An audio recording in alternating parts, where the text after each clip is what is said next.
Welcome to Breaking the 180, the podcast where we dissect every frame, genre, trend, and box office fad, and we reap what we sow in the process. I'm Sebastian Carrasco, and I am the Sardaukar warrior.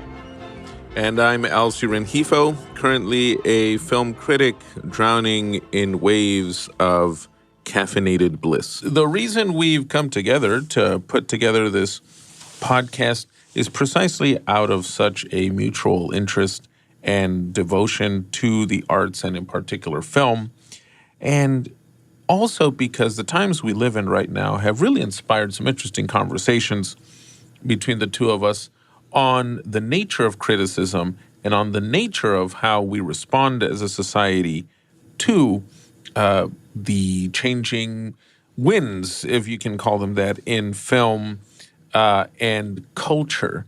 So this is a podcast that we're assembling in the spirit of writers and thinkers that we both really like and admire, especially the great film critics like Pauline Kael, Roger Ebert, some of the YouTubers and podcasters out there too that have laid the groundwork. Indeed, like channels like Red Letter Media, in particular, they're a big influence, or other, as you said, podcasters who don't necessarily, talk about film, like Daniele Bolelli, or History on Fire, yeah. History on Fire, famously, or Dan Carlin. We really come here just to not only share our love for movies, but take another broader look about films in general, the culture of films, the reaction to films, because I think they're all related to each other. And I think only talking about one facet without talking about the others does a disservice. No, absolutely. No art form can be completely separated from the influence of the times in which it is made. Nor the people who watch them. Exactly. And to get right into our episode on this fine day, what movies recently have you seen that you can recommend to our audience? Well, I will say, Sebastian, the last genuinely impactful, socially conscious, memorable film I saw, I actually saw with you. It was last week's screening of Jackass Forever. You gotta admit that's a bit of a masterpiece. I will say, the Jackass movies are brilliant. They are. I think there is really, and bear with me, don't tune off just yet, guys. There is a simplicity in the Jackass stunts in the movies that is, first of all, very sincere, but also, I think in the way that Steve-O and Wee Man and all these guys are pushing themselves, pushing their bodies to the absolute limit in their films, I think they challenge the audience to do the same. Yes, you can complain about how stupid they are, but guess what? You still saw it. You still watched most of it and complained about it. And in fact, I think they even challenged studios to keep funding them. Yeah. Right? They had their MTV show. And then they got 4 movies funded by a huge studio to keep producing them, including this one, Jackass Forever. Yeah, and there's a classic punk spirit to Jackass. We are talking here about culture in our podcast.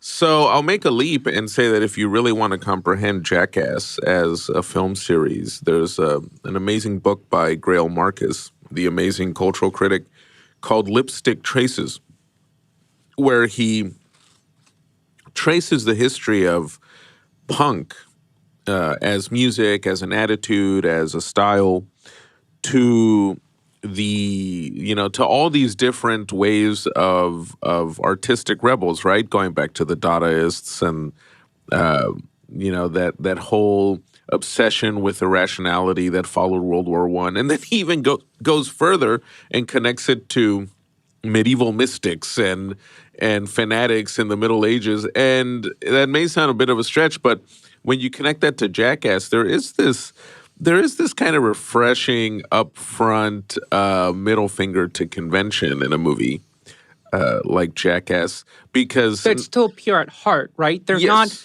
not trying to be countercultural in the sense that, oh, we're out to make something that's so edgy and we're going to show you No. things and we're going to say things that are going to, grind people's gears. No, these guys just set out to do stupid things because that's what they love to do. After any time, no matter how grievously they get hurt, you almost always hear them laughing about it. Even the guys who have knocked themselves out or given themselves concussions, they still find a way of making a joke of it. They make a joke of themselves as much as they do the people who watch it and the people who fund them. Like, you're funding these, you're watching us do this. I think there's something amazing about that, They're kind of challenging the audience to see also how far you're willing to go to laugh, right? There are moments where the film is just daring you to find it funny. And if you find it funny, I don't know, you can have to start reflecting on yourself and reflecting on the audience. And why are we finding a heavyweight champion punching a guy in the crotch funny? It depends on the viewer. I found certain moments hilarious because of some moments you were laughing. I don't think I've ever heard you laugh as hard in my life. The movie's an hour and 30 minutes, and I think you maybe stopped laughing for 5 seconds total. Well, I will say I think you were in tears. Yeah, I will say I kept finding myself laughing a lot of times sometimes to the reaction more than to the act, right? So it's almost the absurdity of watching one of these guys do these stunts, and then you see what their actual reaction to doing these things is. What is the reaction to being trapped in a whirly pool, while they're blowing up bombs around you and you're chugging milk, or what is the reaction of taking a sledgehammer, at least in this case, a punch to the nether regions.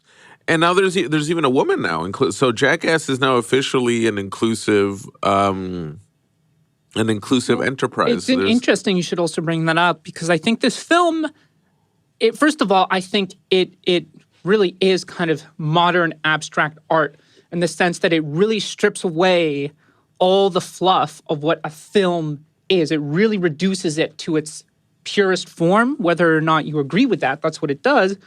But also, I find this film particularly interesting, right? This is the fourth one. Jackass 3 came out in 2011, right? It's been 10 years. Yeah. And this film is also about, kind of growing older and having to kind of give yourself a send-off, right? It's like the one last hurrah, knowing your limits. And this is what these guys do. I think they even they show clips of them doing similar stunts when they were, 10 years younger. Well, and having a particular boldness as well at a certain age. There is something refreshing, if you can call it that, to watching, these guys like Johnny Knoxville and Steve-O now having silvered hair, and they're still willing to face a bull in a pen head that's on. part of the punk spirit. I mean, these guys really are kind of the last of a certain generation, and not that they're at all the same, right? Last episode, I made comparisons between Michael Bay as an auteur filmmaker and Terrence Malick as an auteur filmmaker. Yeah. They're not remotely similar, but the idea of their essence is very unique. I would say that these guys, their essence of punk is very unique. Yeah. It really shows you what having a punk spirit means. Oh, yeah. If you really embrace that tradition, this is what you turn out. And these guys don't seem like bad people. They just seem like young kids at heart, as opposed to now how the punk aesthetic is being co-opted by movies and video games, right? And it's been watered down. Yeah, and it's so sad. Commercialized. All the punk artists, they would abhor that. And these guys don't do that at all. They don't compromise. At least that's what they show on camera. Yeah, I was reminded of a recent reunion of the Sex Pistols, the remaining Sex Pistols, and it was wild to see Johnny Rotten still get into scuffles with other punk musicians who were there, and I think they were arguing about.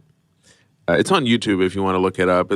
It was Johnny Rotten and some other punks describing, the history of the punk movement's rise in the 70s, and all of a sudden, one of them said something Rotten disagreed with, and here comes Johnny Rotten, who's got to be in his late 60s or something by now, and he's just walking over, getting ready to deck the other guy. And there's just something about, how it's more than a fad, right? It is almost an ideal. It kind of reminds me of how Buñuel in his 50s, had to move to Mexico after exile from Spain during the Civil War, and he's still directing things in Mexico and Europe into his 50s and 60s, keeping the surrealist spirit alive. He didn't care that the surrealist movement by then had kind of dissipated as a famous cultural force. No, he was still going to be committed to that spirit, to those ideals, and it's the same thing with the Jackass. The Jackass guys are kind of the same in a way. They're just going to keep. They're just going to keep being who they are till the end. And even if they're not making Jackass films, I think a lot of them they now have like YouTube shows and podcasts, but that spirit is still there, and I think there's something admirable about that. I once saw Johnny Rotten walking out of Amoeba about, let's say, 10 years ago. I was purchasing something at Amoeba, I forgot what, it was an album or something, and on the way out, I just see Johnny Knoxville walking out with some blonde girl, like a little blonde girl. I think she had to be 7 or 8. And Knoxville, was just talking to her in a very sweet way, but you could still see that manic, that manic Jackass vibe in his step, and in what because he was. My brain has not recorded exactly what I overheard, but it was something silly. I remember he was saying something silly to this girl, to the point where I thought, oh, they must be filming some Jackass gag or something out here. And maybe they were. I don't think so. But you could tell in person he's that guy, right? It's not fibbing. It's not a front. Yeah, he really is that person. And it's interesting. You should bring up the idea of fronts and manufactured, identity. That will lead us to the main discussion for today, which will be about the 94th Academy Awards. Nominations came out today, so yes. If you want to talk about something that is the complete antithesis to punk spirit and being completely true to who you are, we're going to talk about the Oscars. Now, for us, it's going to be a more free-form, free-flowing, freestyle podcast. We have the list in front of us. Printed out and right here. And it's going to be, kind of discussing how the Academy thinks, kind of what these awards are, as well as doing reviews for some of the Best Picture nominees, as well as talking about some of our favorite moments in film in 2021 and our favorite performances and all that jazz. Well, I'm just going to say from the get-go that this year's crop of nominations, it's a weird mix. It's not altogether surprising. So there's nothing in the nominations list in the list of nominees that's startling, except for a few omissions. And even then, the snubs, there's only one snub I think is unforgivable. We'll talk about that in a bit. But then there are some other snubs that I'm just not, I almost want to give the Academy a high five for not nominating Lady Gaga. Exactly. From the film House of Gucci, which I haven't seen because it didn't interest me. And part of the reason it didn't interest me is some of the performances from the lead actors just seem so ridiculous, including Lady Gaga, who has one of the worst Italian accents I've ever heard. And she is Italian, which is funny. I know.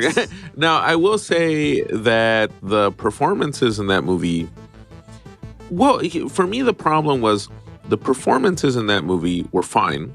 They were kind of what you expect from a soapy melodrama. And this film is directed by Ridley Scott. He came out with 2 films this year. One is called The Last Duel, which was infinitely better. And the other one is House of Gucci. House of Gucci. The thing about House of Gucci is I don't think it merited its running time. It's a very long film. It's over 2 hours. It's like one of those 2 hours and 24-minute opuses. But there's no reason to make the story that long, at least in the way Scott was shooting it, because Scott isn't even really trying to make a Ryan Murphy kind of scandalous trip or anything. He's just kind of shooting a glossy Ridley Scott film. And he barely touches on the actual human and moral dilemmas and the decadence that kind of story would require.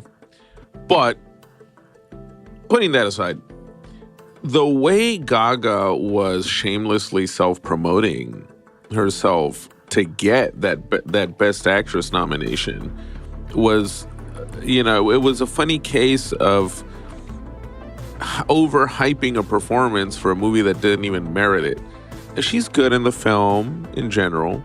Nothing too mind-blowing. You can tell she's having fun playing this woman from the lower middle class in 70s Italy who marries into the Gucci clan and then, gets intoxicated by the money and the environment. So she starts scheming to see how she can take over the business. That's all fine and fascinating as an enjoyable tabloid movie. But the acting isn't, what's the stuff she's been saying that she needed a therapist and she was diving into the abyss of madness or something, like playing this role. It was like, come on. You know what? I will even go so far as to compare it to when Jared Leto was overselling his Joker. Performance as the Joker. Yeah, the whole Suicide method Squad, acting yeah. thing. Look, even Daniel Day-Lewis, who's one of the best actors of a generation, the whole method acting thing is so ridiculous. It's like, if you're a great actor, you can show up to set, you can be in your headspace. I get that. But come on, for the entire shoot, having everyone call you Mr. President, or as you said, Jared Leto would use condoms and pig carcasses to his cast. Like, well, please, that's embarrassing. I heard Lewis. I mean, I think it was a joke, though, but I did hear Daniel Day-Lewis insisted on using an outhouse for his bodily functions during Lincoln. I mean, it could be rumor, but I wouldn't be shocked. It sounds plausible, though. Yeah, it sounds plausible. And the one performance I did like in that movie is the one that's getting a lot of flack, which is the Jared Leto performance, ironically enough, in House of Gucci, where he puts on this cake. I mean, he's basically caked under pounds of makeup to become the more dim-witted, but at the same time, the more likable Gucci. He's like the sibling in the Gucci clan who wants to be a designer. He doesn't really have this greed to take over the business. He just wants to be recognized as a designer, but the problem is his designs suck. so he wants this respect. Yeah, and it's a great performance, I thought. But everybody was, I don't know. He's nominated for a Razzie now. Actually, he's nominated for a Razzie. Here's a fun fact about the Razzies, which I in a way enjoy those more than the Oscars because they're just so authentic in what they're doing. Way more honest. Yeah. This year, there's a famous new addition that Bruce Willis, who's a complete hack now, he stars in like 20 direct-to-video movies a year. He now has his own category for worst performance, and I think he's nominated for 8 different movies. So there's a funny little fact about that. Yeah. But on the other hand, I didn't even know existed. I'm going to be honest. I share the sentiments of other people I've read on Twitter and in other spots where a common point I've been reading people making is, wait, so Bruce Willis had 8 movies out in 2021. And I don't know about any of them. I Guess did I gotta not, go check them out now. I was just not aware he had anything out. Well, on the opposite last end year. of the spectrum, Wow. as we talk about performances, I guess since you just mentioned male performances, this year for our lead male performances, we have Javier Bardem in being the Ricardos. Which I have not seen. I haven't seen. I've heard good things about the performances. In fact, the other thing I heard about it is that some folk were trying to boycott the movie because Javier Bardem is not Cuban and he's playing a Cuban. It's just one of those Which he's things. done before. Ironically enough, before Night Falls, he like plays. there's a certain point that, I mean, great talk Cuban about, writer. one of our points on doing this podcast is, we're going to call out reactionary conservatives when they say ridiculous things about films. We're also going to call out woke culture, that when they do stuff like this, it's just like, what's the point? Yeah, Like, well, in the case of Bardem, I mean, he's just an excellent actor. And again, if you doubt if he can play a Cuban, just watch Before Night Falls, where he plays the Cuban writer Reynaldo Arenas. And he's fantastic in that movie, directed by Julian Schnabel, the artist turned director. So that is a bit... one of those weird things that happens. I do agree we need to give more groups, underrepresented communities representation. But come on. This is one of those things that it just does a disservice to very important causes. The other actor who was nominated is Benedict Cumberbatch, Doctor Strange in The Power of the Dog. Yeah, Cumberbatch is just playing a caricature of the same sort of brooding, lonesome, inner conflicted character that he's actually played already in other, you could even say, more engaging films. And it's actually a performance that I would say pales in comparison to one of the best films of last year, Pig, which has one of Nicolas Cage's best recent performances, totally underrated. Cage does in that movie what Cumberbatch thinks he's doing, or what critics think Cumberbatch is doing. Yes. In Power of the Dog. He's going to win. I'm just going to say he's going to win. There's no doubt. We're also going to point out, we'll also call out films nominees that we want to win versus who we think the Academy is going to pick. Yeah. So Benedict Cumberbatch, I think the Academy is going to pick him. The other nominees are Andrew Garfield in Tick, Tick, Boom. Which, I enjoyed that film. I know it's not the best. It's Lin-Manuel Miranda, who I have reservations about. But overall, I thought it was a fun movie. And the way it touches on that theme of being in your 30s and trying to be an artist and trying to figure things out. I thought that was interesting. Again, not the best film I've ever seen, not even by an inch, but it was better than some of the other stuff Miranda put out last year, like that movie about we're talking about Cubans, about the little Cuban, the little monkey that's stranded in Cuba and then travels to Miami with the granddaughter of a composer, and that one was a bit disappointing. And then as much as people loved Encanto, I thought his Encanto songs were derivative, and he's kind of just Well, if repeating you've stuff. seen one or heard one Lin-Manuel Miranda song, you know what to expect. Yeah. And then up next, Will Smith for King Richard. not too surprised. I mean, Come on. The moment I saw that film come out, I was like, all right, this is going to be the Oscar vehicle. And not only is his performance an Oscar vehicle, King Richard was actually nominated for Best Picture. That was kind of a shock to me, just because I haven't seen King Richard, so I can't really pass judgment on the film. But in comparison to the other slew of nominees, I think King Richard and Guillermo del Toro's Nightmare Alley's on there too. I think they were just thrown in because ever since the Academy expanded its Best Picture to 10. To 10, it's like, okay, we got to find one to throw in there. We have to fill in the space somehow. They should have thrown in Pig. Pig is one of the best recent films about really caring Yes. for someone. About empathy. Empathy. It's a perfect antidote for, I guess, the times we live in. I mean, regardless of coronavirus, it's kind of hard not to think about that. But regardless of that, with all the social inequality and all this stuff where you see all these, the news is just downward. It's really a film about real connections and the power of memory, too. If you remember a good deed someone did, how important that is. But I'm thinking now, it's such a great comparison, the Nicolas Cage performance to the Cumberbatch. Because Cage really does evoke this person who's missing something in life, whose only true sense of love is for his companion Truffle Pig. And I know that may sound funny for some listeners, but watch the movie. It's actually very brilliantly executed in the way Cage goes on this I actually I think there was one other movie that choked me up this year, but Pig was one of them. Pig, I think towards the end of the movie that I was choking up. I was like, this is just...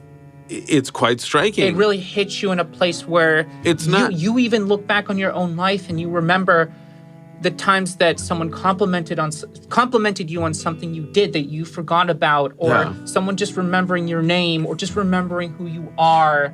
Well, there's that great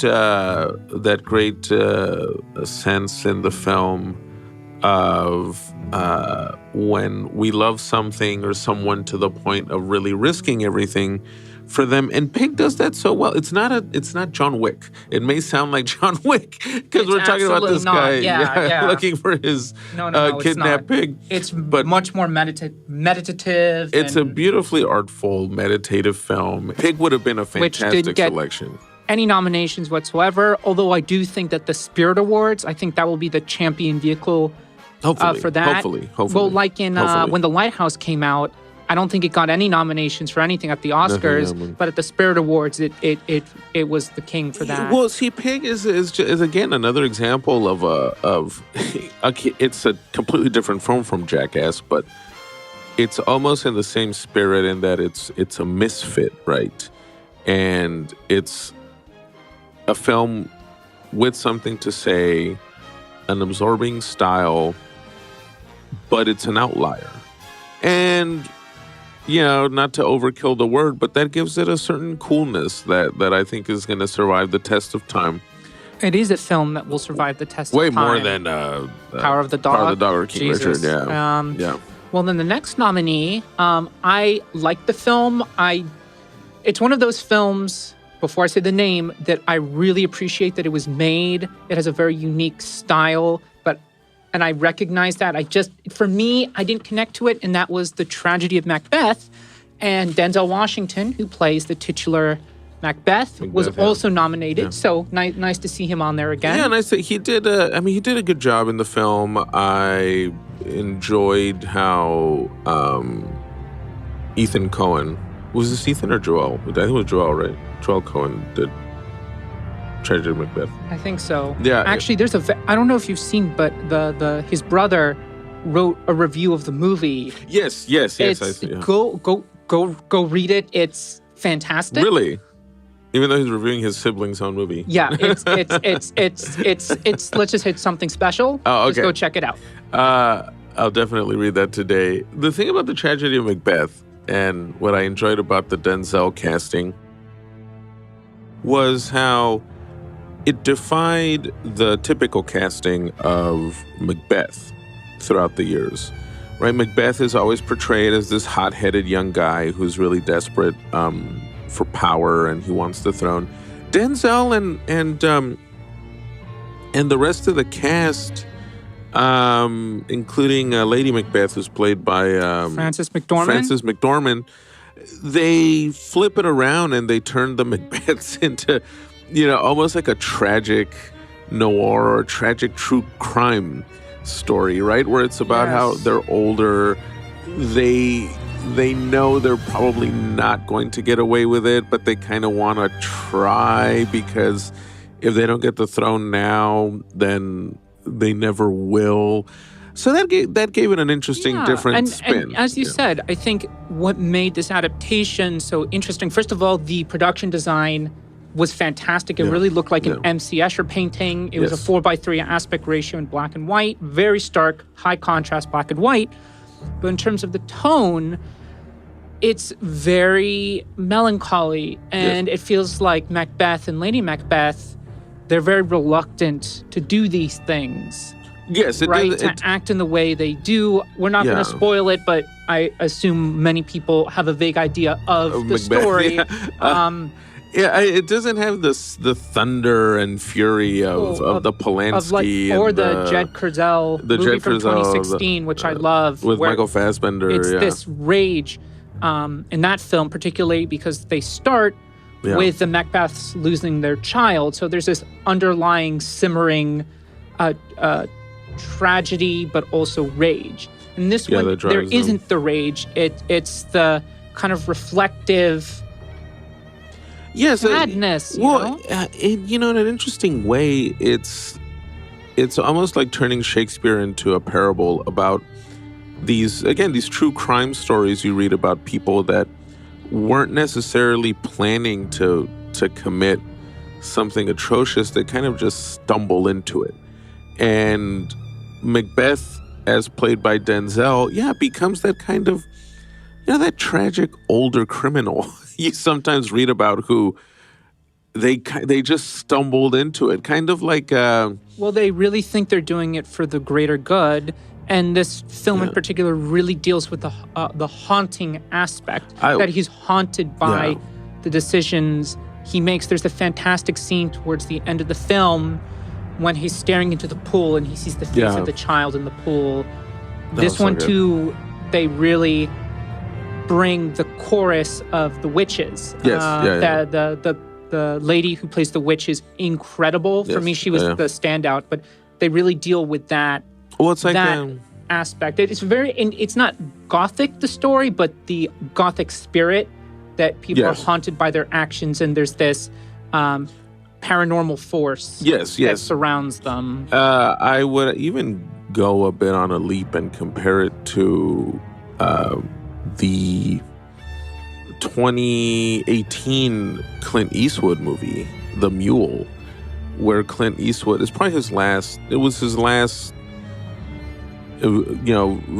quite good film, where he plays this older man. Well, I mean, it's Clint Eastwood. He's 90. He's been playing an older man for 50 years, he's now 92 or something. But he plays this grandfather, in the story, who, he's a gardener. All his life has revolved around gardening, and then he just kind of stumbles into becoming a trafficker for a Mexican drug cartel. And instead of turning it into a wild action movie or some kind of violent crime thriller, it becomes like this interesting reflection on how you're never too old to just, do something really extreme, right? And of course, in the case of Macbeth, we're talking about power and that urge for power that I don't think ever goes away. I mean, if you watch the news right now, a lot of the fate of the world is teetering precisely on the decisions being made by people who are around Denzel Washington's age. So I found that as an interesting new take on what's another my favorite Shakespeare factor tragedy. I'd like to bring up too.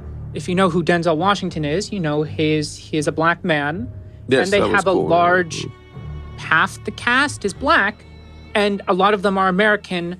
And instead of putting on accents, they don't say anything about it. They just perform.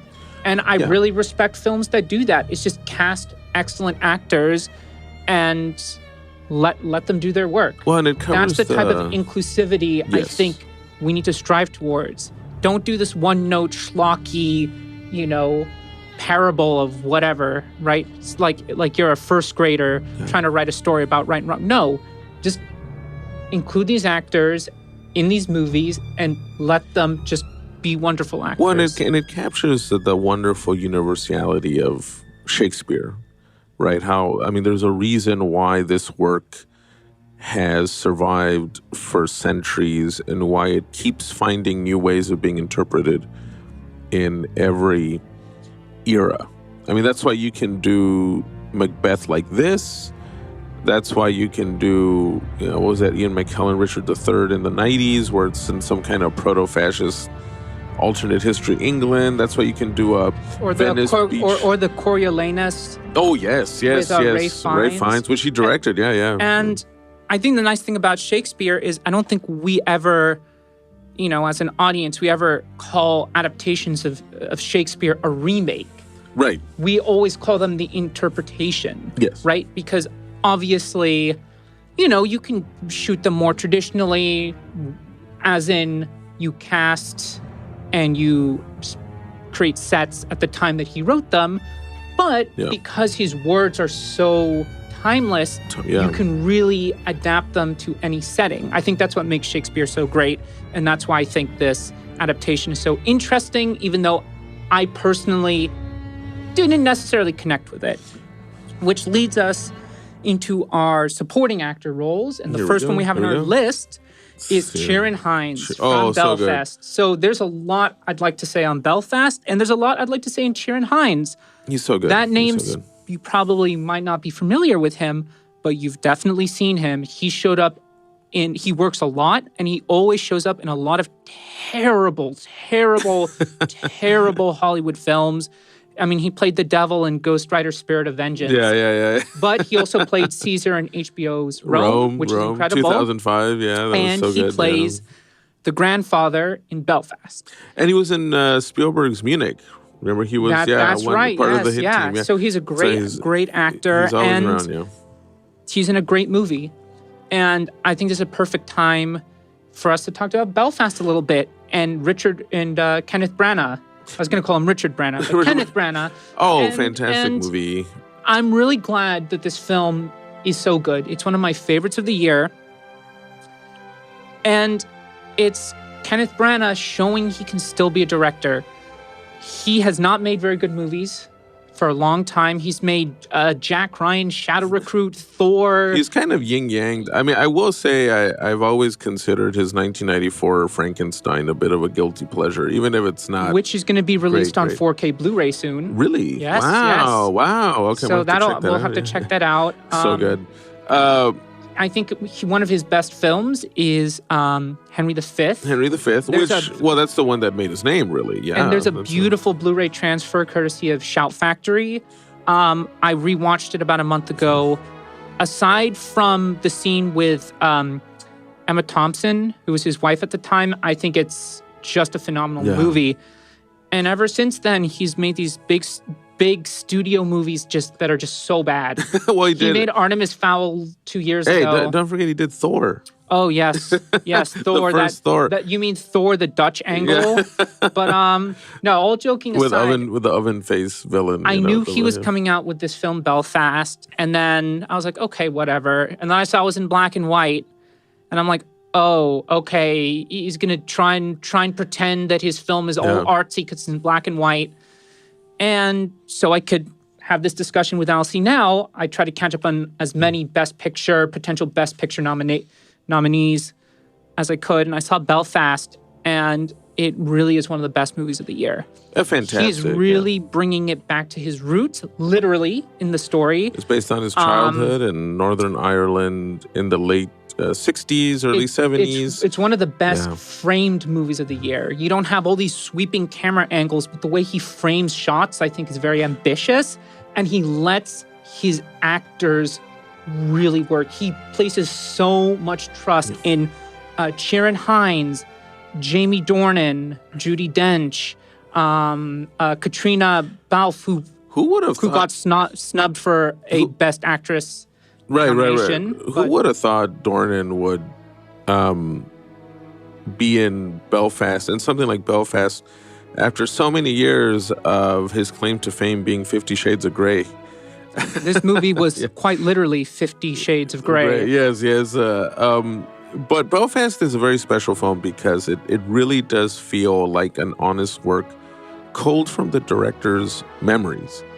And you mentioned the aesthetics of the film, and it's true. The selection of shots, the Branagh tends to have a kind of manic visual style in his movies. He loves fast cuts and sweeping pans and cameras flying around all the place, large tracking Dutch shots angles, and all this stuff. That's on the music score in a Branagh film tends to always be, this loud, operatic, Shakespearean. yeah. I mean, in anything he does, even in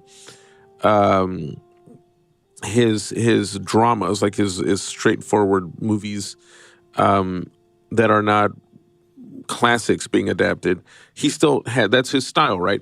Belfast, I think, though, has the touch of a director that's really pulling a story out of his memories. So the shots, the scenes are framed the way we tend to remember things, right? Memories tend to survive in us as framed moments, as flashes, as sequences.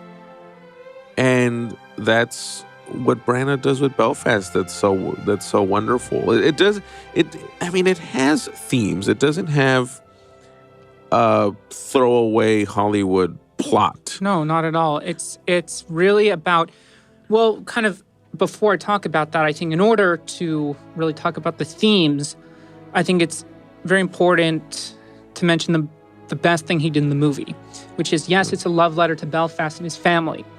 And oftentimes, movies of that ilk, they try and create this isolated adaptation of a memory that, despite all these horrible things going on, we lived this life where we pretended that the guns were daisies. No, he doesn't do that. Yeah. He really focuses on how powerful a family dynamic can mean, but he does not skip over the fact that the Troubles in Ireland, which was basically a Protestant Catholic civil war, was nasty. It was really nasty, and he shows a microcosm of those events unfolding, but he doesn't overdo it, so it's not gratuitous. You don't see people being, executed in the streets. He shows you the riots and how neighbors turn against neighbors and how scared this family is. The main character, Buddy, who's the Kenneth Branagh stand-in, he understands, in a sense, that there are things afoot, right? I think children are very perceptive in that manner. But also as a child, you don't understand why things are happening. You just see the things are happening. And he knows that his parents are scared. And the grandparents, played by Ciarán Hinds and Judi Dench, are doing their best to give him, life lessons. There's one of the best moments in the film is when Buddy's doing math and he doesn't know what the answer is. And Ciarán Hinds says, if you fudge the numbers like this... Those life survival lessons. Yeah, no one will be able to tell. And it's a little allegory for life. It's sometimes, in order to make it through tough situations, you have to not do dubious things, but you have to... Figure it out, basically. In a crafty manner. And even the theme of the Troubles... Yeah, what Branagh does so beautifully is it's about how these lives, right, have their own history in a way, right? The Buddy's parents have marital tensions because the dad has to keep crossing over to England to work. And they're in debt. And they're in debt. But and the family, she doesn't see him for 2 weeks. Right. But he's gone for 2 weeks. But then there's added pressure to what are, typical working class problems. The pressures start mounting on them precisely because of historical events that are completely out of their control. So this is the beautiful timelessness of this film is, you could be a family in Syria watching this and get it. I mean, I connected to the film because it reminded me of my mother's own memories from Central America. But then at the same time, there's all these other universal things that so many other people can relate to, like your connection to a family member that taught you something that's going to stay with you forever. How powerful the family unit can be. Yeah. And I think what Kenneth Branagh does so well, and not just Kenneth Branagh, the actors, because the actors are the soul of the movie. Well, Hinds they understand what a Yeah. realistic family dynamic is. Yes, they love each other, but they also go through these spats. Yeah, exactly. They're scared and they're trying to figure things out together. Yeah, no one. Yeah, he doesn't do the thing other films do, which is, oh well, because I'm remembering my mother and because I'm remembering my parents, or whatever. I remember them as saints, right? I remember them as picture perfect, luminous beings. No, the characters in Belfast feel like real individuals. These are real people. It's real, and they have many admirable qualities, but they're susceptible to the same fears, the same stresses, the same tensions as anybody else. And it's the kind of film where when it's over, you felt like not just that you went back into someone's memories, you felt like you spent a day with these characters, right? You or several days. You feel like you were there at the kitchen table with them. You feel like you were there in the living room, during a family argument. Yeah. I will also say, the last shot of the film, it will stay with you. Yes. It's a performance. Judi Dench, who's also nominated for supporting actress. It's the last shot of her. I'm not going to spoil anything, but her silent acting, just watching her face understand what's happened, what the situation is for her family. It's really remarkable. You know what? Belfast, I'll even say, completely outdoes Alfonso Cuarón's Roma. Completely outdoes it. Because now whenever you do a black and white biographical film, everyone brings up Roma, right? Oh, he's doing his Roma. He's doing his own version of Roma. Belfast just feels like a more sincere film because it's not gimmicky. It's the director really telling the story from his eye level, from his point of view. What's real soul-searching? Yes. Actually, since you bring that up, Kenneth Branagh was also nominated for Best Original Screenplay for this film. Rightfully so. That's very so. important to mention. But the comparison I was making with Roma is that, for example, Roma, right, got all this attention because, Cuarón is doing it from the point of view of the maid in the house. Well, the fact that she barely has anything to say in the movie always felt a little gimmicky. Whereas in Belfast, there's no trick like that. It really is Branagh saying, okay, this is me. Buddy is me. This is what I saw. This is what I felt. This is what I remember. There's no extra conduit. There's no other person channeling it. It's all me. Yeah. Yeah, 100%. Yeah, great film. And it's also a love letter to Belfast. Yeah. Right? The people who made sacrifices in order for their family to survive. Yeah. And the people who died. Yeah. Actually, well, the first shot, I'm not going to give away the end of the movie at all, but the first shot you see modern Belfast. And that transitions to Belfast of his childhood. Well, because where we grow up, right, even if we move, even if we, end our days somewhere other than where we were born, the place that defined us as children in those formative years as a child, it stays with you. It leaves a complicated relationship with love of country, love of home, but also understanding that all the political, situations tied up with that are really horrible. One that it marks you just as much as your classmates or your teachers. It was simply Branagh's. It was simply his fate, right, to have come of age just as the place where he was born and raised, at least till the age of 8, was caught in this historical whirlwind, right? It's like, I don't know, obviously, we're not in a Belfast situation yet in this country. But for example, it's like those of us who were born right on time to witness 9/11, right? Even if we weren't there in New York, we saw it. We saw it on television. We lived through it, and it marked us. Or people today living through COVID. It just so happened that we got the luck of the draw that we had to live through the age of the pandemic and Trump and and all this political upheaval that's starting now to churn again. We live our own personal lives, our own private lives. We have our own dreams, we have our own goals, or we have our own experiences.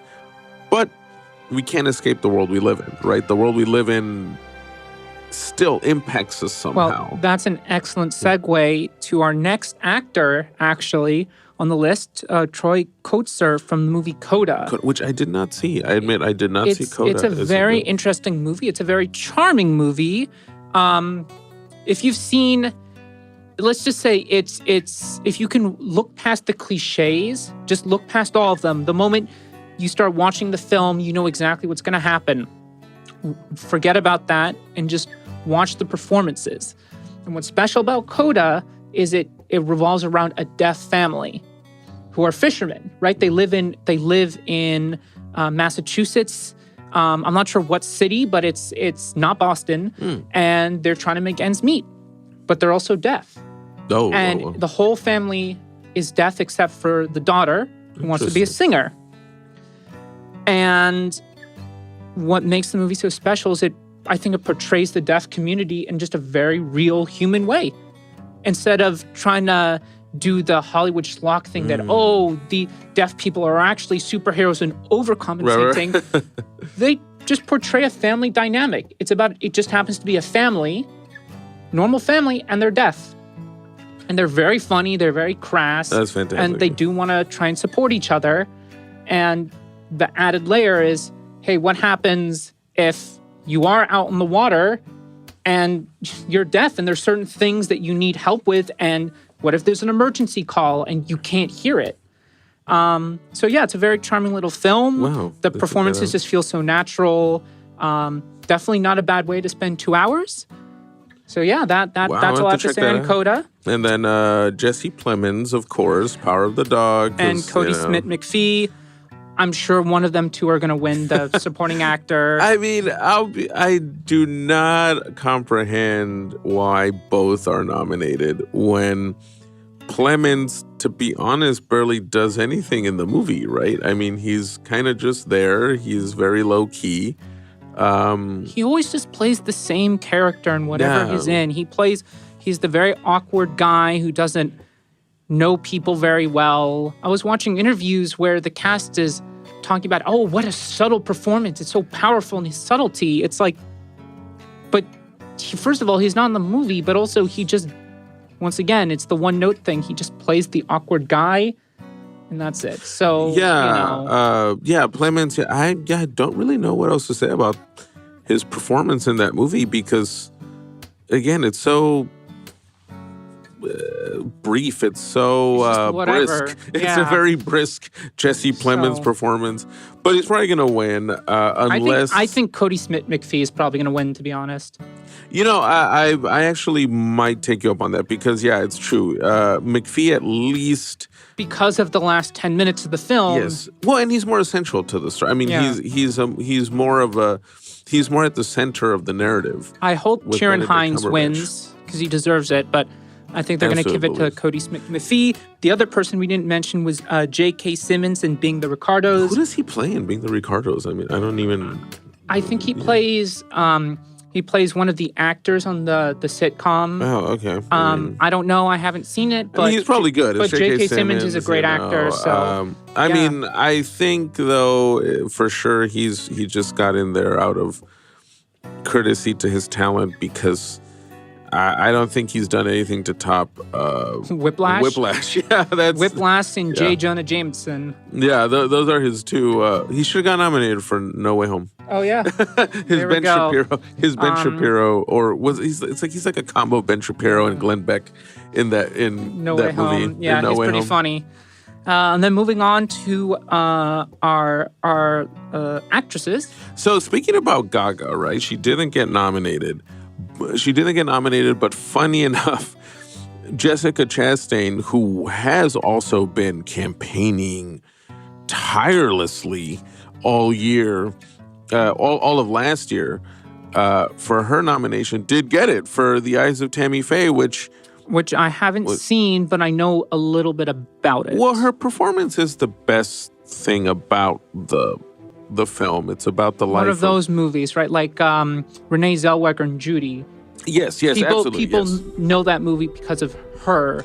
Yes, the same thing with Eyes of Tammy Faye. I mean, the story itself is fascinating. It's about these two televangelists, the Bakers, who were a couple in the 1980s who established a particular form of Christian television where they promoted something that really gained traction during the Reagan years, which was this idea of prosperity gospel.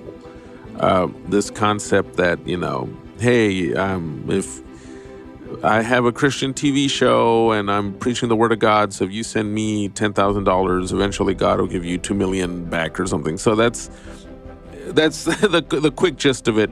And the Bakers were eventually became infamous because they had their TV network, but then they decided to build like a religious theme park with hotel resorts. Oh, that's pretty funny. Yeah, it's really fascinating. And it was actually this movie was based on a documentary from 2000 that's probably better. And it's just as fascinating to watch, also called The Eyes of Tammy Faye. And Chastain completely disappears as Tammy Faye, who was the wife of televangelist Jim Bakker. They both started this TV network, this Christian TV network together. And Tammy Faye was famous for her really extreme makeup and tacky clothes. And she like permanently had her lipstick, tattooed on her lips and all this stuff. And Chastain, she does the script is a bit weak. The script kind of gets a bit jumbled trying to find a streamlined narrative out of all the things it's trying to cover. So is it like a black comedy or are they trying to play it more straight? No, it's film. It's a combo of both. It's like one of those dramedies, where it's not a satire, but it is funny, right? Like Gotcha. there is like this dark humor to it because Tammy Faye is one of those characters that's a bit likable. Even though her world is so corrupt, you can't help but kind of sympathize or empathize with her a little bit. And she does things where it's a little hard for you to disagree sometimes. So, for example, she was very controversial in the evangelical world back then because she embraced the gay community. And she would have gay guests on her show. And there's a great scene where she's interviewing a gay man with AIDS. And Jerry Falwell, who those who know the history of the time know was another infamous right-wing pro-Reagan evangelist or minister. He's watching the interview and he can't believe she's talking to a gay guy. And she turns to Jim Bakker, who's played by Andrew Garfield, and who also gives another really good performance in the movie. And Vincent D'Onofrio plays Jerry Falwell, and he looks over at Andrew Garfield and he's like, "Jim, when are you going to control your wife?" And it's very good. It's just that it's good performances and good moments within a bit of a cluttered movie that loses a bit of direction. Well, speaking of a movie that doesn't really lose direction, that I think is one of the best of the year, Olivia Colman, the great Olivia Colman, got nominated for The Lost Daughter. In fact, her co-star, Jessie Buckley, who plays a younger version of her character, was also nominated for supporting actress. If you know who Olivia Colman is, she won the Oscar a few years ago for The Favorite. I mean, she is an incredible actor. If you've seen The Crown, the last 2 seasons, she played Queen Elizabeth II. among many other She's roles. had a great renaissance recently. She was in, especially after The Favorite. Broadchurch. Yeah. She was in a TV show called The Flowers, which is a very interesting BBC show. She was just on a BBC HBO production too. I know exactly what you're talking about. Landscapers. I need to check that out. That looks with David Thewlis and another super talented actor. It's very good. And we mentioned this about Macbeth earlier. This one is an actual true crime involving two people over middle-aged who, again, won't spoil how, but they stumble into a crime, a pretty murderous one. And Coleman is great in the film. I mean, in the show. In Landscapers. In the movie, it's not a true crime story. It is based on a book by Elena Ferrante. I really don't want to speak more on the movie. You should really go see it. It's great. It really is fantastic. It's directed by Maggie Gyllenhaal. And yeah, she got nominated for lead actress, and Jessie Buckley, who was in Thinking of Ending Things, also was nominated. Elena Ferrante is also having a bit of a cool renaissance because she's her book series. What was it called? The one about the two friends growing up. My Brilliant Friend, her book series about life in post-World War II Italy, also has been a pretty popular HBO series as of late. So, yeah, good to see these great names.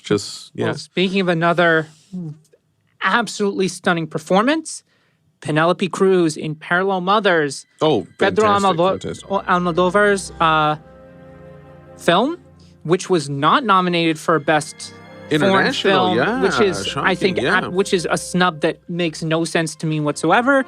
But she is incredible. It does sadden me to see that she's in these really fantastic Spanish films, and then she shows up in Zoolander 2, where she's just embarrassing. Well, I mean, this year she was also in. She was just in that really the 355, that really terrible action movie with Jessica Chastain, who we just mentioned. Well, I think the American system just doesn't know how to really properly place Penelope Cruz in a role. So it's like she goes back to Spain to do these films that have more soul and more heart, like Parallel Mothers, which is great. She was also in Asghar Farhadi did a movie with her. Everybody right? knows, Everybody with Javier Bardem, her husband, who was also nominated this year. Funnily enough, but Parallel Mothers it's really extraordinary. It's Almodovar's first, in a sense, political statement as well. Yes. It has his melodramatic touch. It has his great visual sense. It has that crackling dialogue he's so famous for. But it's the first movie where he really addresses this theme of the disappeared in Spain, the common graves that are still littered around the country with victims of the Franco regime. Yes, if you don't know, we won't go into it too much, but in Spain, there was a dictator named Francisco Franco, who ruled Spain from the 30s till 75, something like that? 36 till, from 39. And there was a civil war in Spain that was really ugly.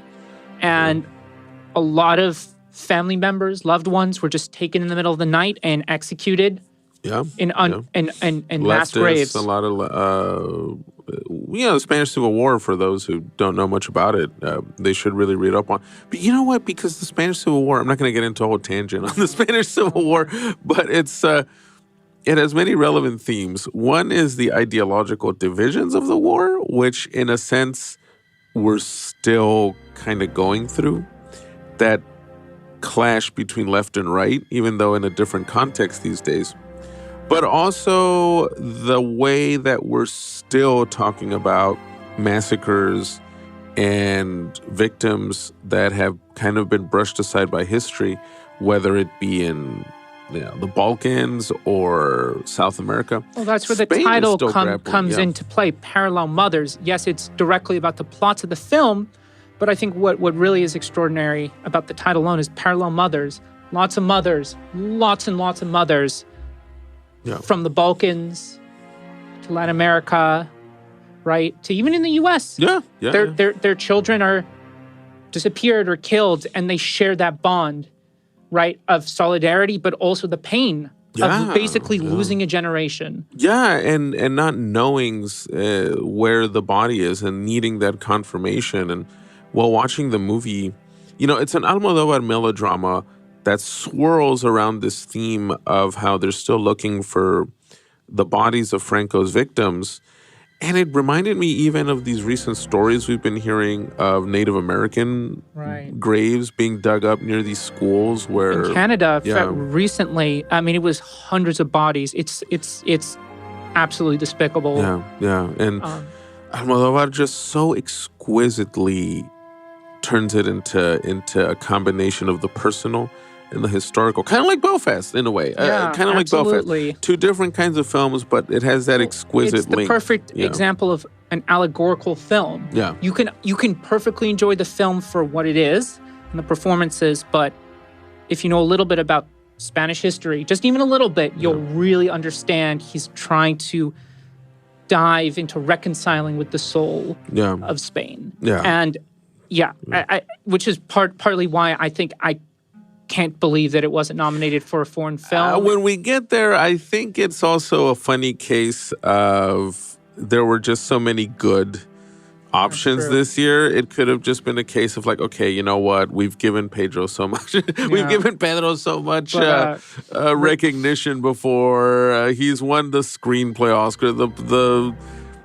I think he's won director before. I think so. And he's won international the film a few times. Talk about the politics of the Academy. But go out and watch it.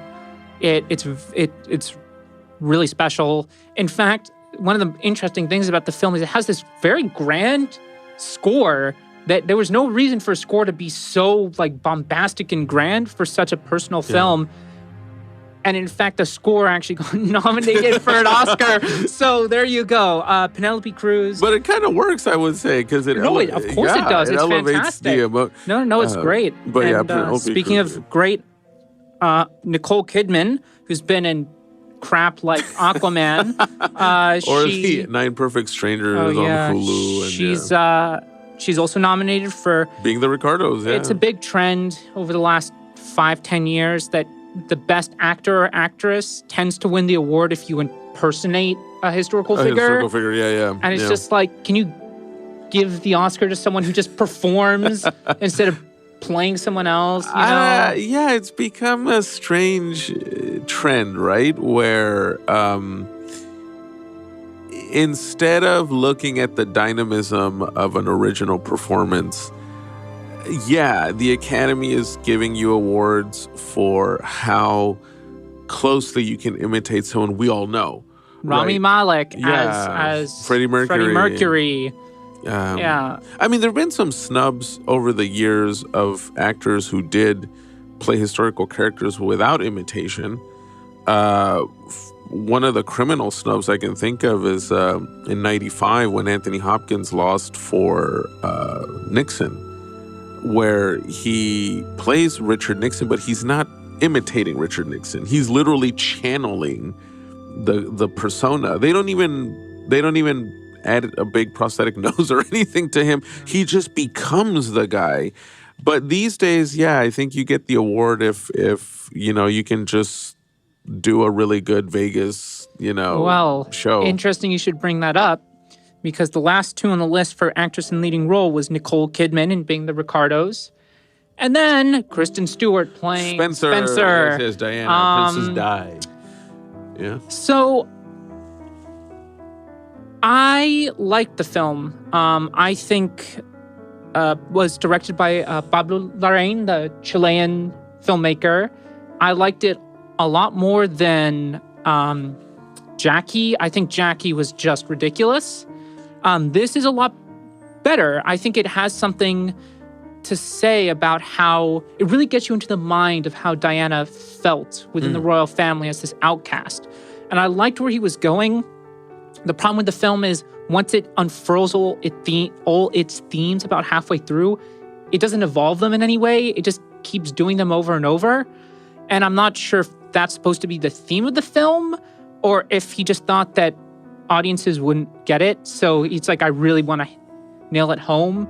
It's very, very well shot. And I think Kristen Stewart is fine as Diana. I think she's pretty good. I liked the girl who played Diana in The Crown a lot more. Oh, yes. Oh, that's just a fact. Yes, she won the Emmy for it. But yeah, it's a good film. I actually like the supporting cast a lot more.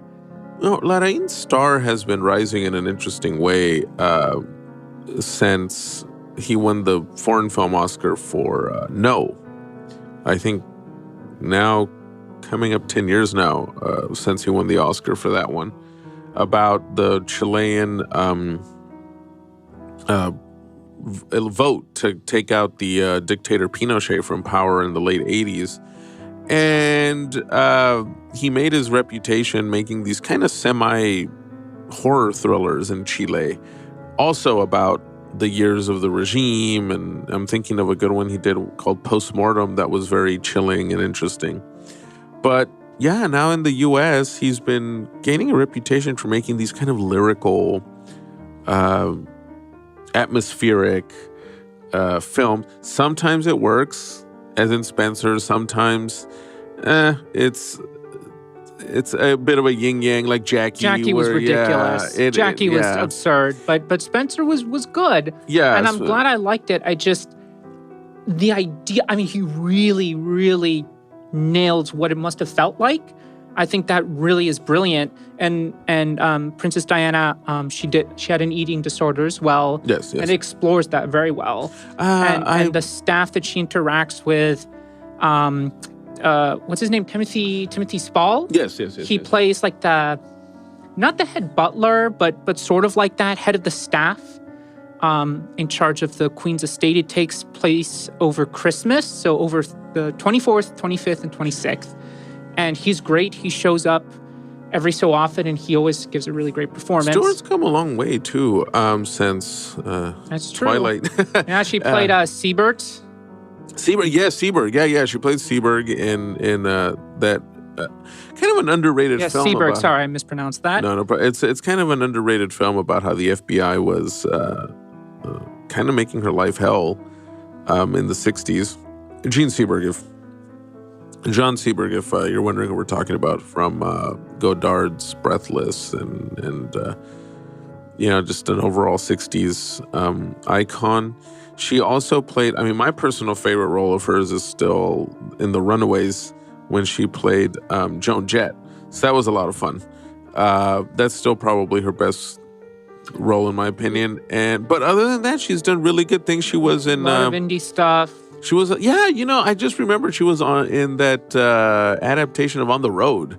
That's right. Yeah. Remember that movie? Talk about it's like sub-indie. It literally got released in 2 theaters. And from the guy who made the Motorcycle Diaries. It's funny. You should mention her doing all that because her co-star in the Twilight series, Robert Pattinson, has also done the same thing. He's been in these really... interesting fantastic indies, I wouldn't say sub indies, but The Rover, he was in that. No, he's been in the Safdie brothers made a really interesting thriller called Good Time. Cosmopolis by and Cronenberg. He's the new Batman, and he played Buñuel in a movie called I think it's something Ashes, but he doesn't play Buñuel. He plays Dalí. He plays the painter Salvador Dalí in a movie. But that's it. He's Batman. So let's see how long the indie streak lasts, because Batman is probably going to turn him into a star. Yeah, and if Twilight already made him huge, right? He's gonna. I know we're supposed to be talking about Kristen Stewart, but they've done this weird. They've both done this interesting cycle where they became big with a massive hit. Twilight for years defined, a lot of gothic pop culture. Well, thanks to Twilight, we had so many years of teenagers, for some reason, wanting to be vampires and putting on goth makeup again. But then they came back to indie. Yeah. Yeah, bringing things back. It's kind of doing a bit of a reset. And once again, you don't have to necessarily like those films, but it almost felt kind of therapeutic for both of them, which I think is interesting. And it'll be. I think the Academy will probably give it the actress award to Kidman or Stewart. I think that's where they'll lean. I think that it should go to either Cruise or Coleman, in my opinion. Yeah, I think Cruise definitely deserves it. I would not be shocked, though, and I'm saying this now, I would not be surprised if Chastain pulled off an upset. Just because she's been campaigning. I could see that. Something listeners might not get or understand is that the Oscar nominations, I mean, it's a lot of fun. As movie lovers, we love to talk about them and go through them. It's an annual ritual, right, talking about the Oscars. But the way it works, though, in terms of winning, so much of it is like a political campaign. I mean, this is the equivalent of the primaries, when it comes to voting for president. So not only that, but as we talked about in our explanation of the podcast, it's the culture for when these things are happening, right? With the whole Me Too movement, and obviously, trying to bring underrepresented voices into more mainstream films and all that. It absolutely plays a factor. However, I think you are calling it right, though. I think if I had to put down money or something right now on the Oscars, I definitely would bet on Stewart. Now, the momentum if the Academy was smart, thinking about underrepresented voices, the biggest upset, at least for mainstream audience, would be giving it to Cruise. Oh, absolutely! I would love that. I would lose my shit over that. No, absolutely, she's incredible, but it will most likely go to Stewart. I think runner-up Kidman, but the big upset for them would probably be giving it to Cruise. No, that would be the biggest upset. Yeah, I think the tiny upset would be Chastain. Again, because she's been campaigning so hard for the movie. But Eyes of Tammy Faye, though, was not a critical darling, I will say. It did not make, again, yes, there's a lot of talent involved in these things, but a lot of what churns or goes on in Hollywood has to do with the numbers and other things. And Eyes of Tammy Faye was just not a big box office hit. It was kind of a box office disappointment.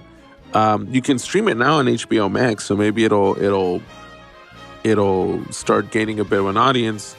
But Spencer was at least a slight indie hit, and that's the only thing people talked about in that movie was the performance. Yeah, and Stewart. Every review, it's like she's the knockout, best performance of the year. Stewart got fantastic reviews, and I don't know. I mean, there's also I think there's an aspect of the Academy which it's not unadmirable, but it's also okay. All these other the first four are all seasoned, well-established actresses who have major reputations, right? And most of them have won Oscars already or won major awards. Yeah.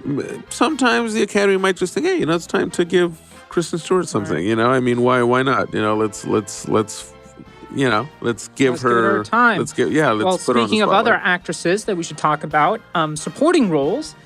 Earlier I mentioned that Jessie Buckley from I'm Thinking of Ending Things, as well as Chernobyl. She's in that too. She's nominated. She plays the younger version of Olivia Colman's character. She was good in that. One of my favorite performances of the year was Ariana DeBose from West Side Story. She plays Anita. I'm calling it now. Oh my God, she was just She's stunning. She's gonna win. Really? Over Judi Dench and Kirsten Dunst? I think West Side Story. This is the award that the Academy is going to give that movie. Number one, because she's fantastic in the movie. She's amazing. She took on a role that was originally made so famous by Rita Moreno, who was also in the film as a different character, which is very nice to see. And Yeah, she's Ariana DeBose is completely, a force of nature in the film. She really is she's the dynamic. firecracker. Yeah, I mean, she's so great. God, if the Oscars were smart, I mean, come on, give the 2 acting awards to Latin actors. Yeah. I mean, Penelope Cruz and Ariana. Don't get me wrong, Judi Dench is a legend. Judi Dench is Belfast. She was the one character in Belfast that almost made me well up. I mean, the last shot of the film, the So story is on her, and I don't want to give anything away, but it's so great. A very so powerful moment. But what DeBose does, though, is in West Side Story, is she takes a character. We were talking about imitation earlier. She takes a character that was so iconic for so long, and so well known, and you forget about the Rita Moreno performance. Oh, totally. While watching I mean, it. Yeah, I Want to Live in America. Oh my gosh. So amazing. It is a travesty that this film season we've been talking more about, as a culture, more about Power of the Dog. Like the Dunst performance. It's almost a non-presence in the movie. You don't even really get a sense of her character's background, what motivates the character, aside from the fact that she's lonely and owns this establishment, and then gets into this marriage that renders her an alcoholic. But throughout the movie, the focus is so much more on the male characters, which is a bit surprising for a Campion film, that we almost tend to forget she's even there. Do a little experiment, for example. Put the movie on Netflix and just skip the Dunst parts. And then ask yourself if you even missed the character, if she were edited out of the movie. Does anything change at all in the rest of the narrative structure of this film? I think it's pretty obvious that, again, it becomes such a non-performance that if you cut her out of the movie, we almost forget the character is even there. You could have just kept the focus on, again, Cumberbatch, his brother. You could just say that her son is arriving into town as a traveler, etc. However you want to rearrange the narrative. And Dunst's presence, or absence of, wouldn't even make a dent in the story. If they give her the award, and, I think as time passes, people who watch Part of the Dog and then discover the other Best Picture nominees are going to be a little flabbergasted if Dunst wins Best Supporting Actress, because you just cannot compare what she does to what DeBose does in West Side Story. The performances are planets apart. DeBose, in a sense, carries this whole 3-hour grand musical, whereas Dunst is kind of a non-presence in Power of the Dog. So if they give her the award, it would be a little. Has Dunst won before? I forget. I don't think so, right? I don't think so. No, I think she was nominated for Melancholia. Yeah, she didn't win for that. Yeah. And then the last supporting is Anjanue Ellis, who I guess plays one of the Williams sisters. King Richard. Which again, for King Richard. I haven't seen the film, so I can't comment on her performance. But yeah, that's the. Those are all the acting awards that we want to comment on. The next category is animated feature films. There's very little to say. There are 3 Disney Pixar films on there. Who will win? Yeah, Encanto, Luca, and Raya and the Last Dragon. I don't know. I think Flea, about the refugee crisis from the Middle East and Africa to Europe. That one might actually be a welcome upset, because out of all these, it's the one that's gotten the most acclaim. It's the one that's gotten the most critical respect Encanto is going to win Best Animated. No, come on. I don't Encanto is know. going to win. That's been the most talked about animated film of the year, and it's Disney. Yeah, but the Academy it's isn't watching Flea. And Mitchell's vs. the Machines, which was done by a similar team from Into the Spider-Verse, I heard was very good as well. I think it's on Netflix, but the only reason the Spider-Verse won is because it was so... I mean, that film is amazing, and it was just the most talked about film that even the Academy was like, okay, we'll give it to them. But Encanto's going to win. Encanto's going to win. That would be... Let's be Encanto's frank. more showy. This category, ever since it was established, has always been... They should just rename it the Pixar There've been only category, a the few, Disney category. times when it's changed. Shrek won in 2001. Yeah. Into the Spider-Verse, and I think there might be one other example, but it's always Disney Pixar. Yeah, Encanto was... it had a pleasantness to it, but it didn't even have much of a story. I mean, even the antagonist was... But that... I'm just thinking how the Academy is going to do it. It's going to go to Encanto. I'll be frank. Flea, actually, we should bring up Flea because I think it's the first time a film that has been nominated for foreign film, which they now call international film, is also nominated for animated feature film. Oh, wow. So it's dual. The first dual. The fact that it was nominated for both means it's winning one of those. Oh, wow. Or maybe not, because, well, international film has another fantastic film in there, which... we'll talk about when we get there. Well, yeah.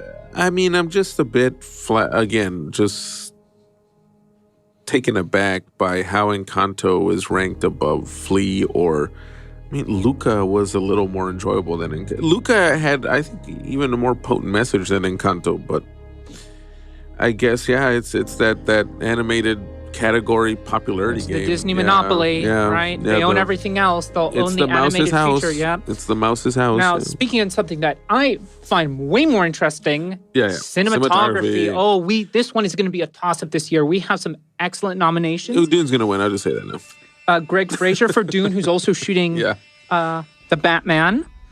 We have Nightmare Alley from Dan Lautzen. For Del Toro. We have Ari Wegner for Power of the Dog. Of course, it was nominated for that. Bruno Doublenel for The Tragedy of Macbeth. And Janusz Kaminski for West Side Story. Kaminski should win. He should win. Although I think No Time to Die should have been nominated because I think that was one of the best-looking films of the year. It's a very excellently shot film. But West Side Story, what Kaminski does is such a sweeping... It's sweeping in the right way. It's what I think... Branagh has tried to do, and it just comes off as embarrassing. Showy, I guess, yeah. But the technical detail involved in why he's doing these sweeping shots works. Yeah, no, Kaminski with West Side Story, it's a beautiful homage to the Technicolor era, while still helping Spielberg make this West Side Story new and his own. It has its own. It really has its own distinct flavor to it. The shots one of the most gorgeous scenes of the film to me is the famous brawl. The famous brawl and the salt. Yes. I mean, it's just, oh my God. Yes. You have to watch it for yourself. If it's still in theaters, I hope it is. Please, trust me, it's worth the watch in the theater. It has to be seen on a big screen. And for almost any demographic, there's something there for you. Yeah, no, West Side Story, great film. And it's visually the most potent of all of these. Power of the Dog, yes, very good photography. Nothing really too different from the standard Western look.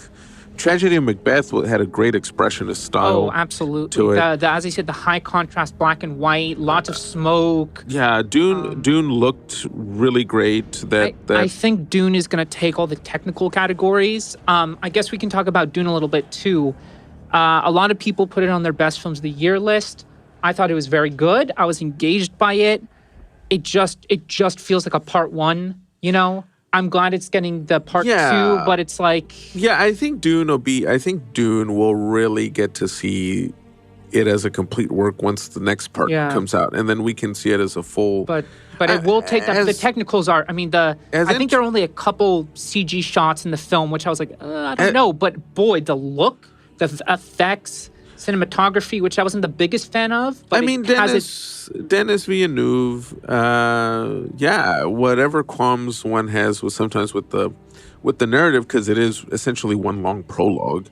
No, he still manages, though, to take you on the ride, right? Like, he still takes you to this alien world and this alien existence.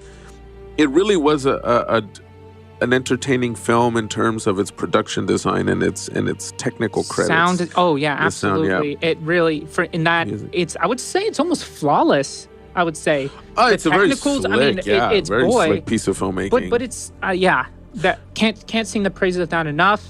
Yeah. No, as a technical film, it really is impressive. I think ultimately I prefer Villeneuve's previous movies a little more, to be honest. I think Blade Runner 2049 shot by the famous Deakins, who won the Academy Award. A better film. I mean, it's a better film. Let's be real. If he didn't win the Academy for that, that would have people would have rioted. He should have won in 2012 for Skyfall, but that went to Chivo for Gravity. Was that Gravity? Yeah. No. That was something else, because Gravity came out in 2013.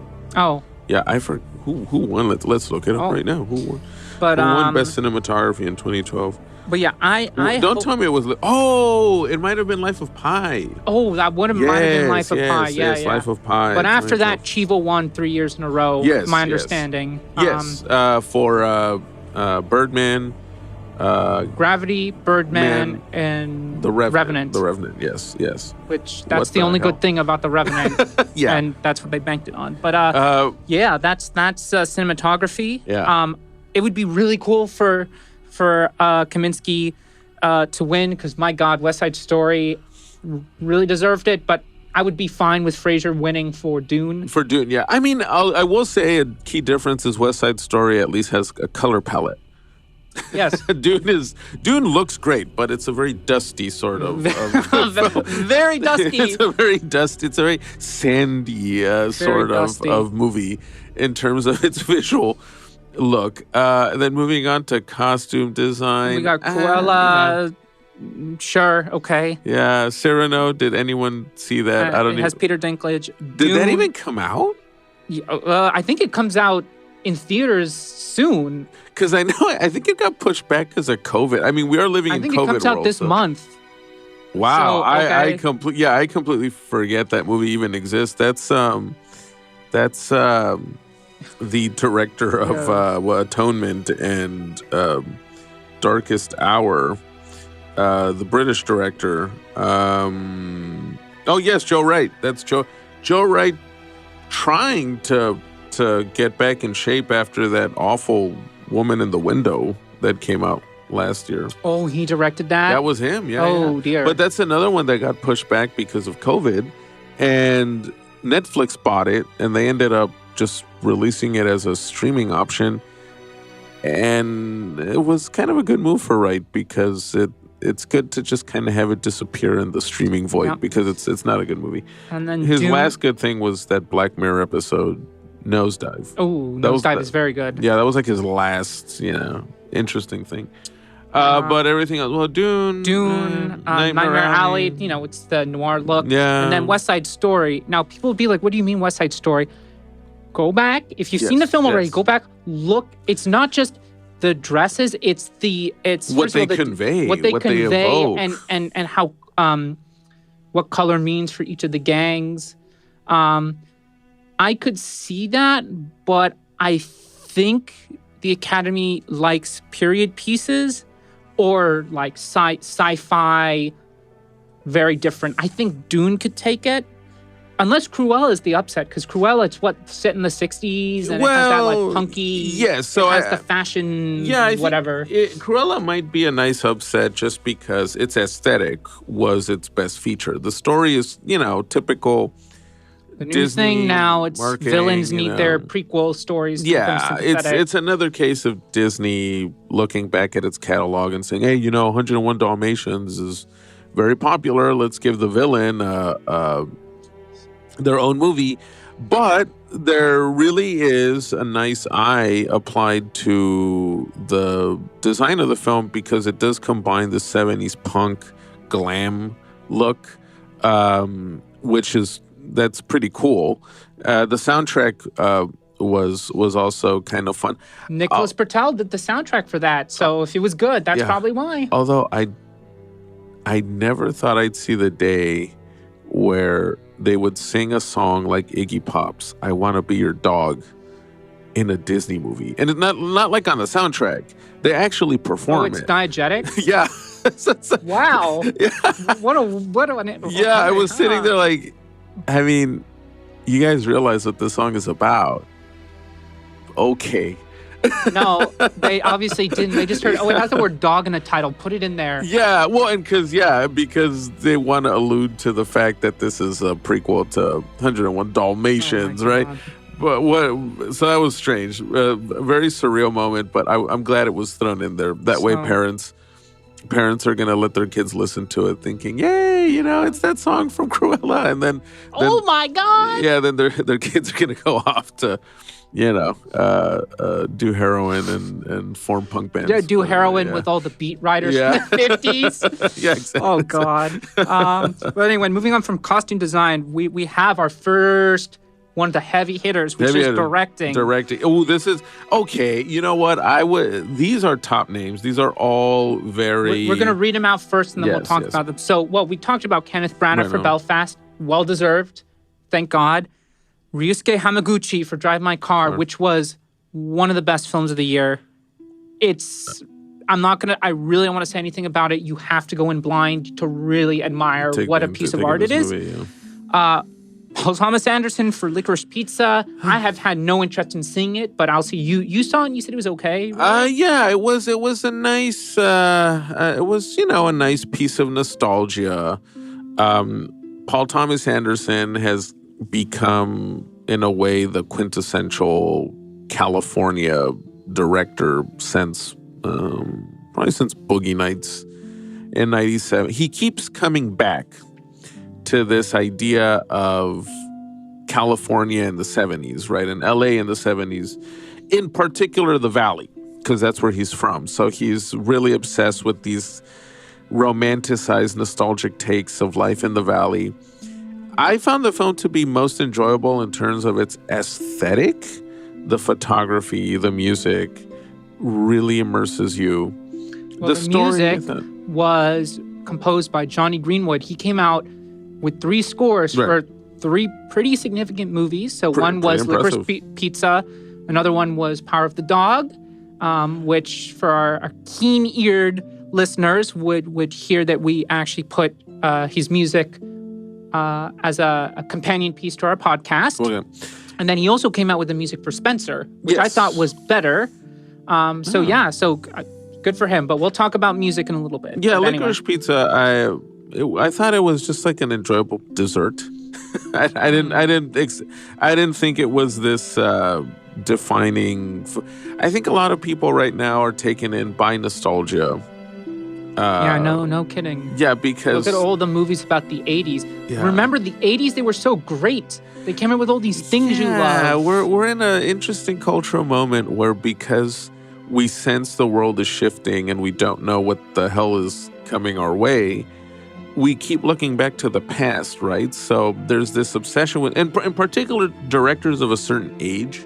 So someone like Paul Thomas Anderson, who was a kid in the Valley in the 70s, they're becoming kind of obsessed with looking back and just living in the past all the time with their movies, in particular their own past.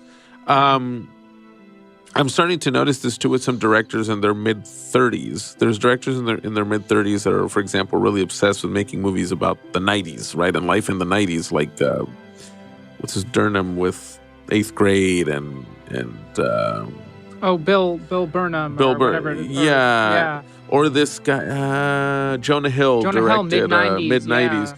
Yeah. Which is, it's cool. I think that is the role of an artist in many ways, to also interpret their times. But what I call Licorice Pizza, the best thing of the decade is, the praise being heaped on it is, it's not that it's a bad film. It's just that, not a great film. Yeah, it's not. Sure. It didn't stir me even the way West Side Story did. I'll put it that way. It didn't move me the way West Side Story did. Well, then we come to our next nominee, who is definitely going to win Best Director. Yes, Jane Campion. I don't think there's any doubt. I just think she wanted to try a different approach in comparison to her previous movies, and it just doesn't quite land. And I think you can admire a director for trying something different. It just doesn't always work, even if you are an excellent filmmaker. Power of the Dog just feels like it has no interest in, I don't want to use the word riveting the audience. That's kind of a term reserved more for thrillers. That's like a headline word. Yes, but it needs to keep you engaged. That's the word. It has no interest. Involved, engaged, It has invested. no interest in creating that necessary conflict, that friction that creates real drama. The real friction is really between Cumberbatch and Dunst, and that's just allowed to fizzle out. Go watch. We'll recommend other films.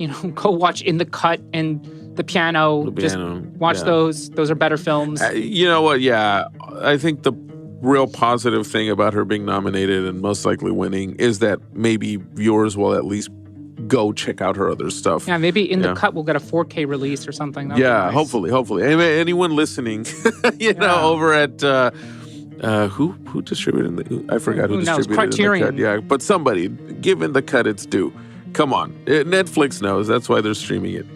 But she's definitely going to win. And then the last one is Steven Spielberg for West Side Story, which I know pretty much any time he makes a movie, they throw him on there. This one is really deserved. Yes, it just crackles. It has the magic touch. It is a funny case of a director who is so huge, right? The most popular director on planet Earth, still.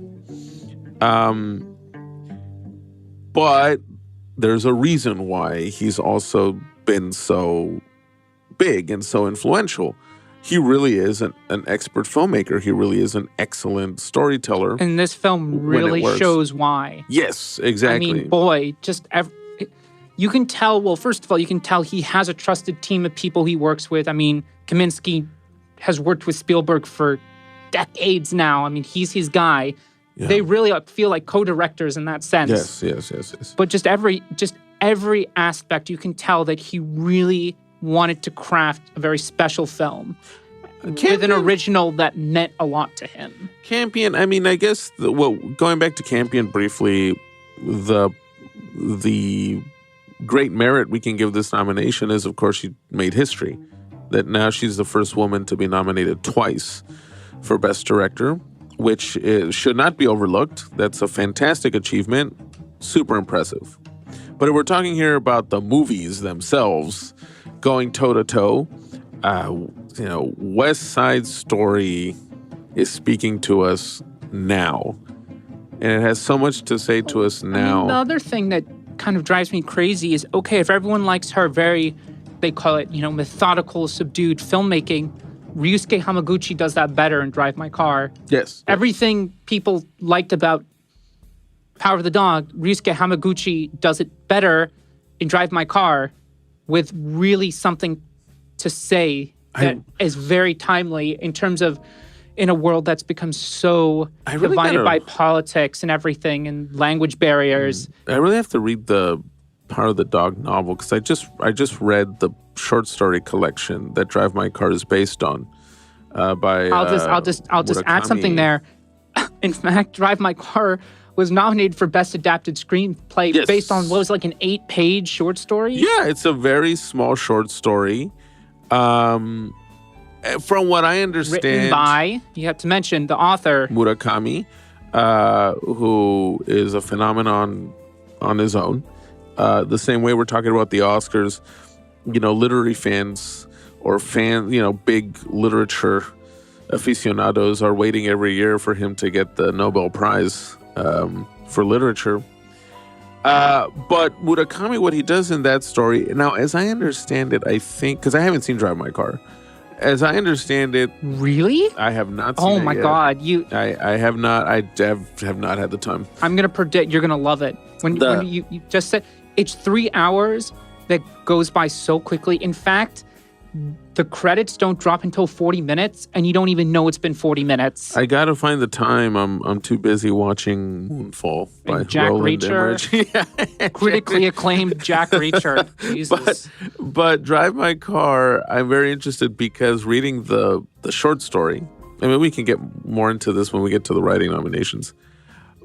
But the way it's expanded into a 3-hour film, I really want to see how, because it is just a tiny 10-page short story that's very subtle, very evocative.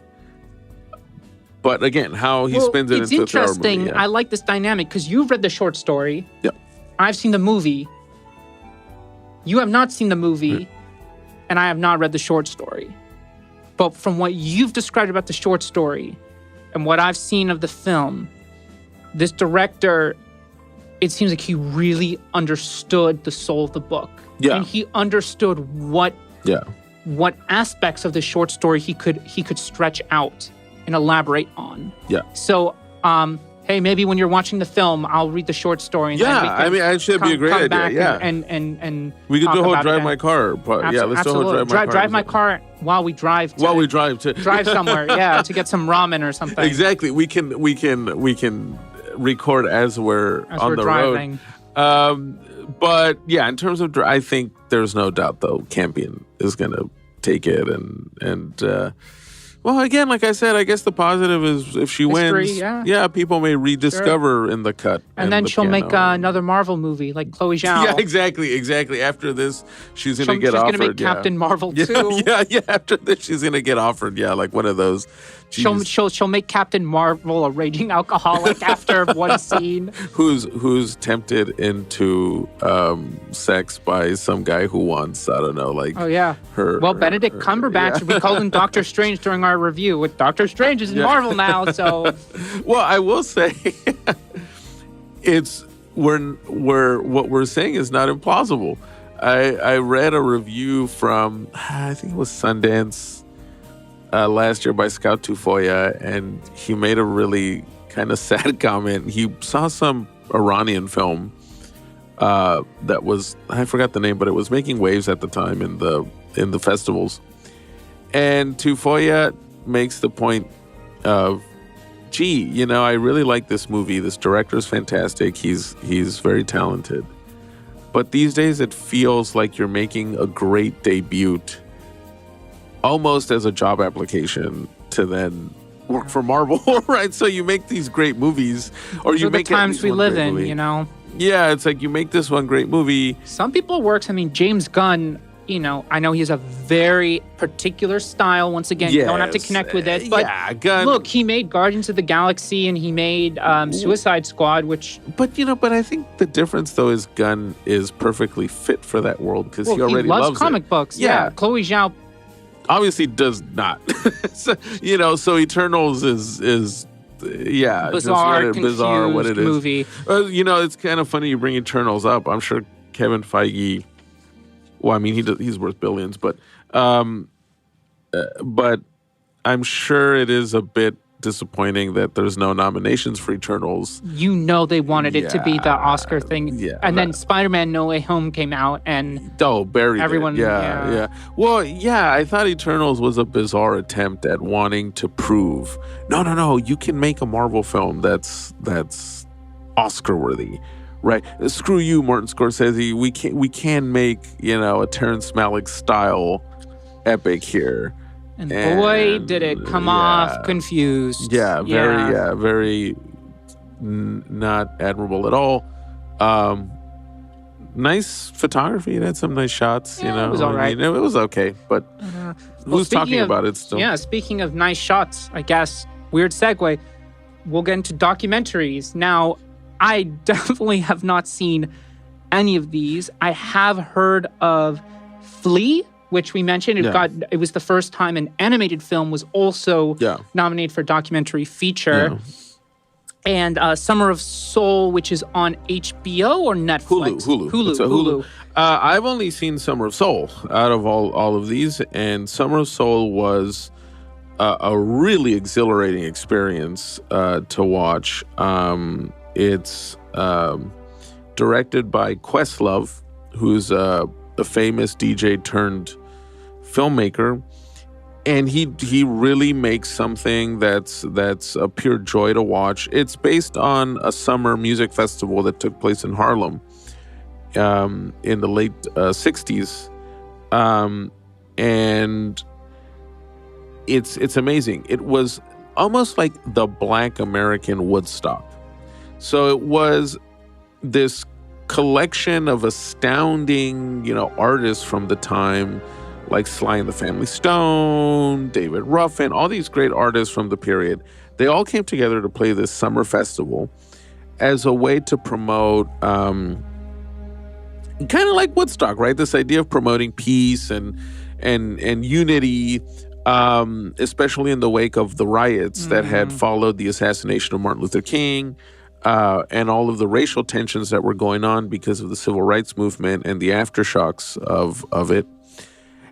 And it's the kind of documentary that makes you feel like you're there, like you're in the audience watching a young B.B. King or watching, a magnificent gospel choir just setting the place on fire. And yeah, it's a great documentary. I was sure for most of the year it would win best documentary for sure. But Flea, again, is getting so much. You know what? Going back to what we were saying about animated film, I think that's what they're going to do. They're not going to give Flea animated film, but they're going to give it documentary. I think that's kind of how that's going to play out. I also made a mistake. I said it was nominated for 2 awards. How could I forget? It was 3 awards because it was also nominated for International Feature Film. So wow. For sure, Flea is walking away with something. Yeah. And if it doesn't, that would be surprising. The problem is that once we'll get there, the international films are coming up, but there's one particular international film which is going to take the award, hands down. Well, we just talked about it. That's all I'm going to say. Yeah, we just talked about it. That's all I'm going to say.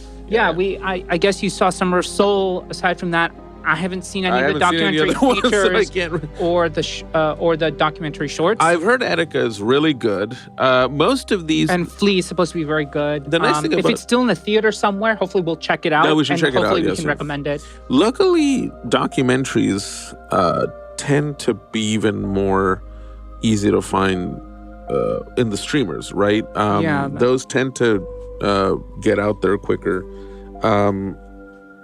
But you never know. I mean, last year, I actually thought last year's category, I forgot who won last year, but I thought Alex Gibney, who's won several times, but he was robbed. He made this amazing documentary called Totally Under Control, which is a terrifying documentary about how Trump mishandled the pandemic. And it's like watching a real-life Andromeda strain or something. It's really astounding. I'll have to check that. I'm sure it's on the streamer somewhere. I think it's on Hulu. It's on Hulu, one of those, yeah. Totally Under Control. That was great. So I'm just throwing it in there for people to go watch it. Documentary, short subject, even less. I have not seen any of these. Yeah, me neither. So, well, I wish we could say more, but we haven't seen them. So now we'll move on to film editing. So our nominees are the first time we've seen this name on there. Don't Look Up. Don't Look Up, which is a very good satire. Yes. Very divisive, but I felt it had a lot to say that was very on point. Talk about being timely. Yes, very timely.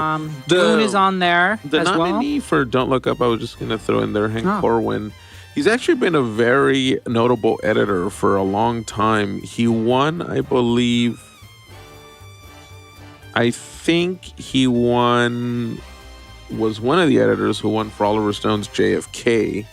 But he's edited a lot of stuff over the years. I think he won along with Pietro Scalia back in 1991. But he's been a constant editor for Ridley Scott.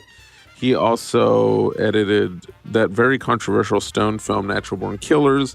So he's a really, to have him on there, he's a really incredible editor. Yeah. And then we also have Dune. Dune is on there.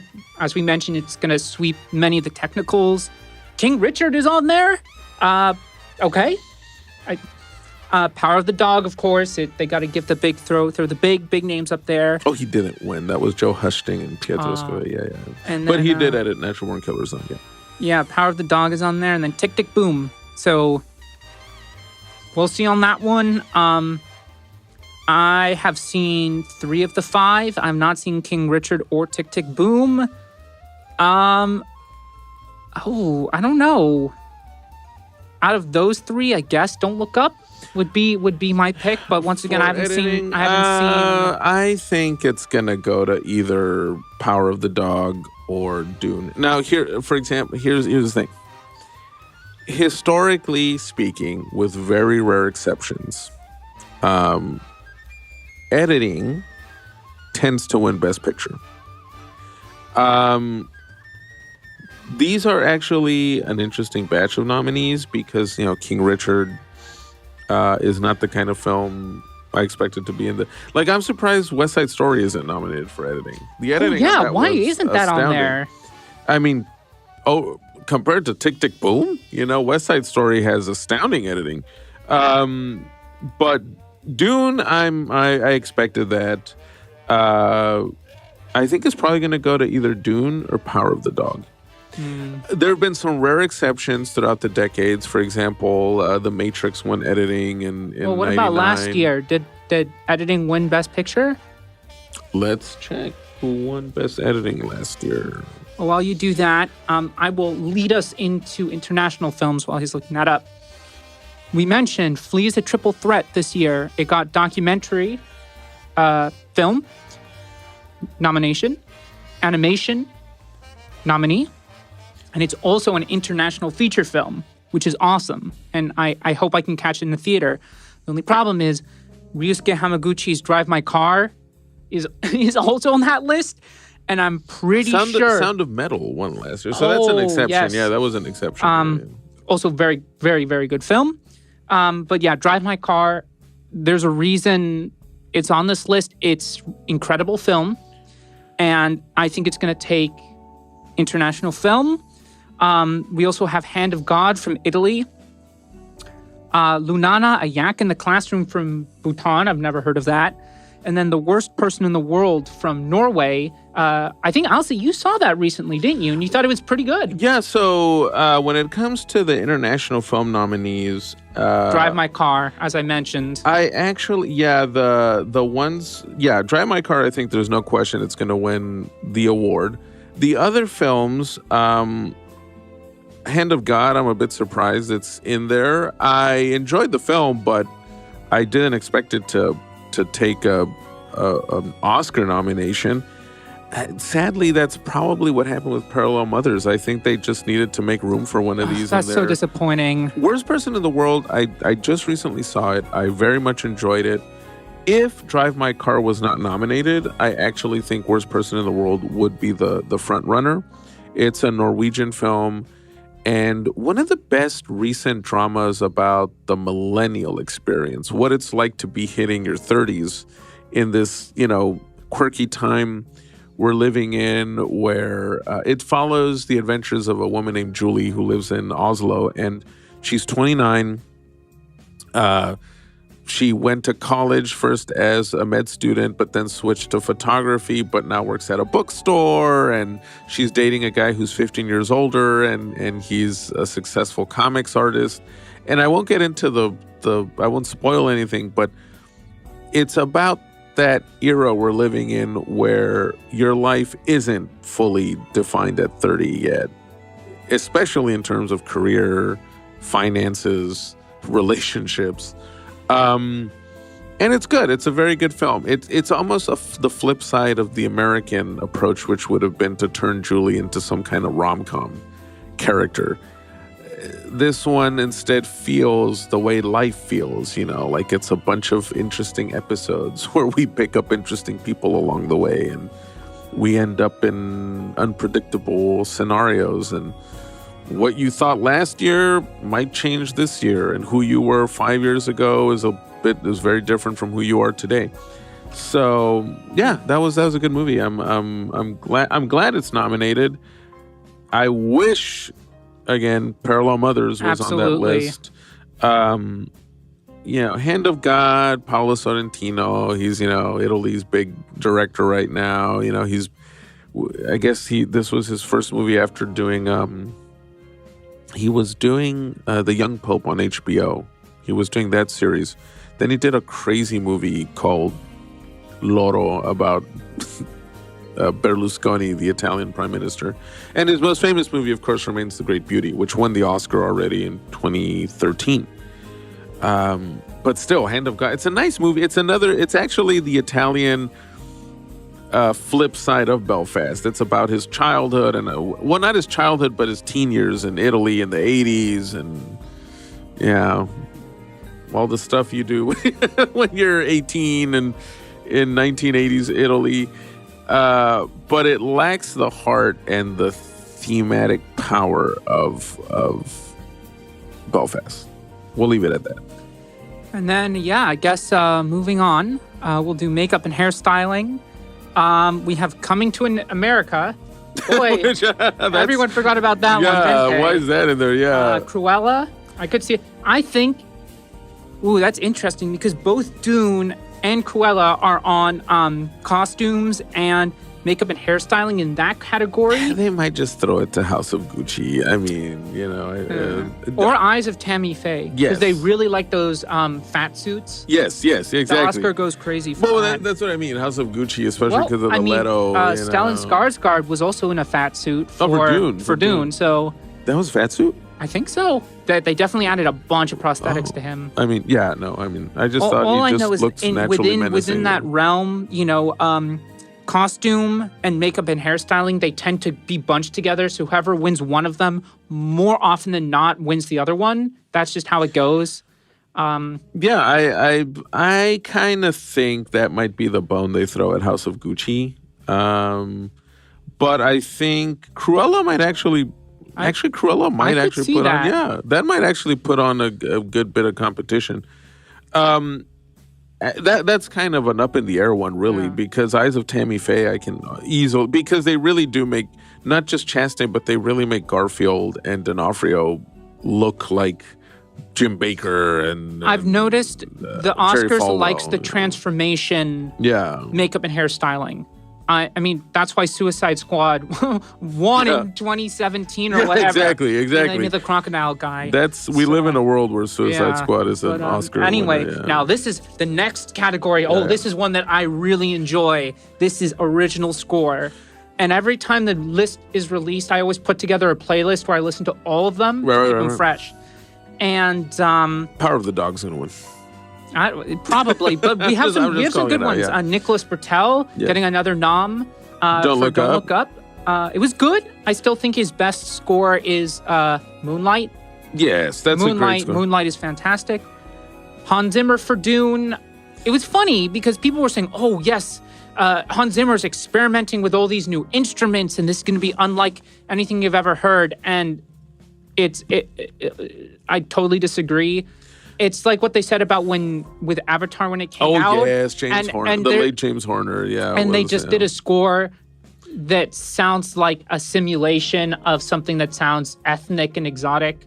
Yes. It was good. It had some good chanting and stuff. Dune was the same. Yeah, Dune has... the Dune score is fun to listen to, right? Because Hans Zimmer does all of these electronic... quote-unquote alien world sounds. And he's got, of course, his drones, right? That he's been, that's been his signature sound since inception.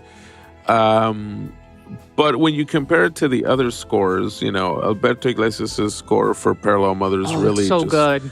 It really elevates the emotions. It had no reason to be that good. You know, with a film like that, you could just do like a standard strings, slow, sad strings. And he's like, no, we're going to really give it this kind of epic quality to it. Johnny Greenwood's score for Power of the Dog did have this unnerving... he caught the twisted psychological nature of the story in an interesting way. Look, I'd be happy if he won. I think he's super talented. Yeah. I think his score for Phantom Thread, to me, it's one of his best ones for this year. I like his Spencer score a lot. Talk about a very haunting score. And Power of the Dog, it's nice to put in the background. I mean, that's part of the reason why we used it on our last episode. Yeah. So if he wins, that'll be cool. He's super talented. I think the big upset would be Parallel Mothers. That would be fantastic. That'd be fantastic if it won. That would be amazing. But I think it's between Greenwood and Zimmer. Zimmer, it's going to be... Well, it's like when they gave Leo the Oscar for The Revenant, which was a total joke. But it's like, okay, just give it to the guy. Yeah. They'll probably give it to Zimmer since he hasn't won anything since Lion King. And he's really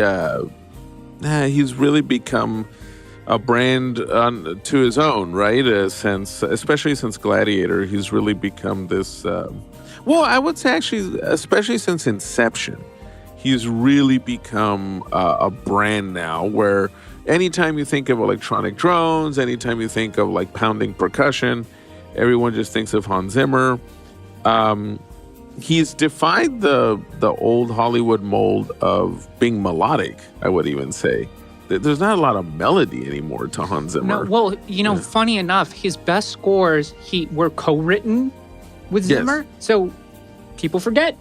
The Dark Knight was co-written with James Newton Howard. The Rock back in the 90s with Harry Gregson Williams. The Dark Knight Rises was co-written with Junkie XL. Right. Like some of his best scores are like that. Same with Lion King and same with Gladiator.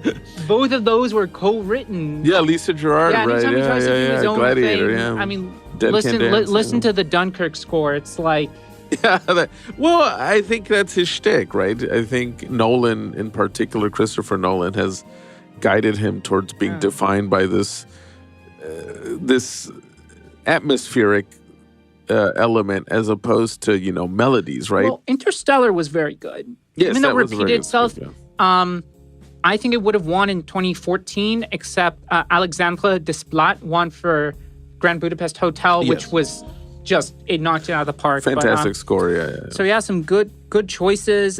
I haven't listened to or seen Encanto. I'll probably check it out if I'm bored one day. Yeah, it's definitely some good scores there. Original song. I confess, No Time to Die is on there. Yes. And since Skyfall, anytime a Bond song is on there, it's going to win. I would be happy if Van Morrison won. That's right. Belfast. That'd be kind of cool. That'd be nice, but the problem is we got Lin-Manuel Miranda with Encanto. Oh my gosh. Yeah. So that's going to take it. Which is funny enough, not even the song that's becoming a big hit right now. That song about the uncle in the story is the one that's gone super viral. We don't talk about Bruno or something like that. Yeah, exactly. I don't even remember this song. Dos Oruguitas in the movie. Be Alive. I mean, from King Richard. It's Beyonce, so I'm guessing it's good. I would take Down to Joy or No Time to Die. It's funny. With No Time to Die, so for me, a huge thing about seeing a new Bond film is I do not listen to the song until I watch in theaters. For me, it's just really special to listen to it with those amazing opening credits. Right. Basically, since Casino Royale, the Craig era, I think my favorite Bond theme of the Craig era is Chris Cornell's You Know My Name. Oh, right. Skyfall after that. And I think No Time to Die. No Time to Die has grown on me a lot. I don't listen to Billie Eilish, but the more I've listened to it, the more I'm like, this is really a fitting end for the Craig era, even though I was expecting something a little more like hard rockish, for the last Craig film, but no, this very good. This one has a special melancholy, right? That goes to the I don't know. I think everyone's seen No Time to Die by now, but in the spirit of not spoiling, it right? was divisive. Yeah. Actually, we saw it in IMAX, and the moment the end of the film, I just turned to Alci and I was like, I bet you right now this is going to be a divisive Bond film. And look at what happened. Yeah, absolutely. Well, yeah, because they really ended it on YouTube saying this is the worst movie I've ever seen. It's like, Jack and Jill is a movie that exists, and you're saying this is the worst movie you've ever seen. Come on, guys. Then I don't even know who this last nominee is. Somehow You Do from 4 Good Days. What movie was that? I don't even know what that is. Like, wow, that must be a damn good song. Know. If that if that was thrown in there. But yeah, and, I would be happy for No Time to Die or Down to Joy. I'm pretty sure they're going to give it to Lin-Manuel Miranda. He's just the hot commodity, so, you know. Let's go to production design now. I think that one is going to be Dune. Dune. Come on, it's Dune. It's going to take the technicals. You can't deny that what they did there. Well, and the way, again, he creates that alienness, you know, where you really do feel like you've gone to some other world. You're in the far future, for sure. Now, Nightmare Alley, once again, it's the noir thing, the period piece. That there's always one of those that's on there. Power of the Dog. Oh, Power of the Dog. I don't, sure. Yeah, I mean, if they give it to Power of the Dog, I'm probably gonna take 6 shots of rum chata. Well, it is one of those things, right? Where it's like, okay, so obviously everyone worked hard on this film, of course. But if you compare it to Dune, or hell, even West Side Story, they had hundreds of extras. They brought 50s New York to life. Come on now, they had all these great. Yeah, I mean, just that one scene. Oh shit! Even the Tragedy of Macbeth, which is it has the German expressionist look. It's a very deliberate set design. Like, come on. Yeah, like if they give that, to Power of the Dog, well, it would be like when Gladiator won Best Visual Effects in 2000. It's like. So you really thought this had, better visual effects than The Perfect Storm back then? I don't know how many people remember the Perfect Storm, but back in 2000, if you compared the visual effects in that film to Gladiator, I mean, it's no contest. Since we're kind of doing the technicals now, we might as well talk about visual effects and sound. So for visual effects, once again, we have Dune. I'm just telling you now, Dune is going to win. Dune was flawless. Visual except effects? For 2 shots. We also have Free Guy, which looks like the dumbest movie ever made. That was one long video game. Literally, it was one long. And No Time to Die. Game, I think I read something on their Facebook. I think it's the first time a Bond film has been nominated for visual effects in like 40 years. Really? Yeah. Really? Yeah. Wow. So No Time to Die, the thing about No Time to Die, there are a lot of hidden effects. Yes. That's why 1917 won. Yeah. And 2019 or whatever, it has, or 2020, it had the hidden effects. So I could see it winning for that. And then we have 2 Marvel movies on there. Which, of course, I mean, that's kind of become a standard now. Yeah, but come on. Shang-Chi, like, the dragon was cool, but oh my God, those green screens were it was worse.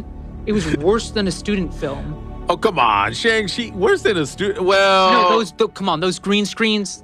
I gotta watch it again. Yeah. I mean, but it was Shang-Chi was. Yikes.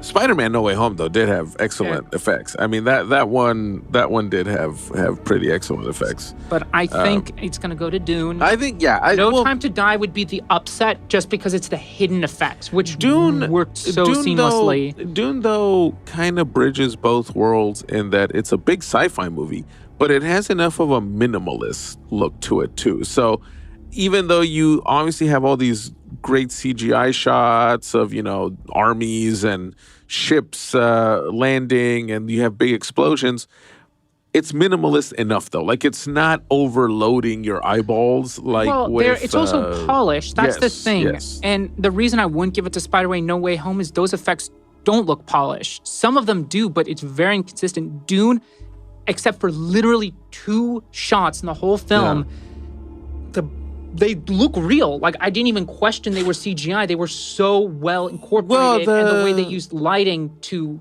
the difference mask. Exactly, because I think with Marvel films, they overdo it with trying to, again, overload your eyeballs, especially with the finales. Like, every Marvel movie always crescendos the same way, right? Where it's this huge final battle where an entire city gets annihilated, or whatever, the big monster comes out and starts obliterating everything.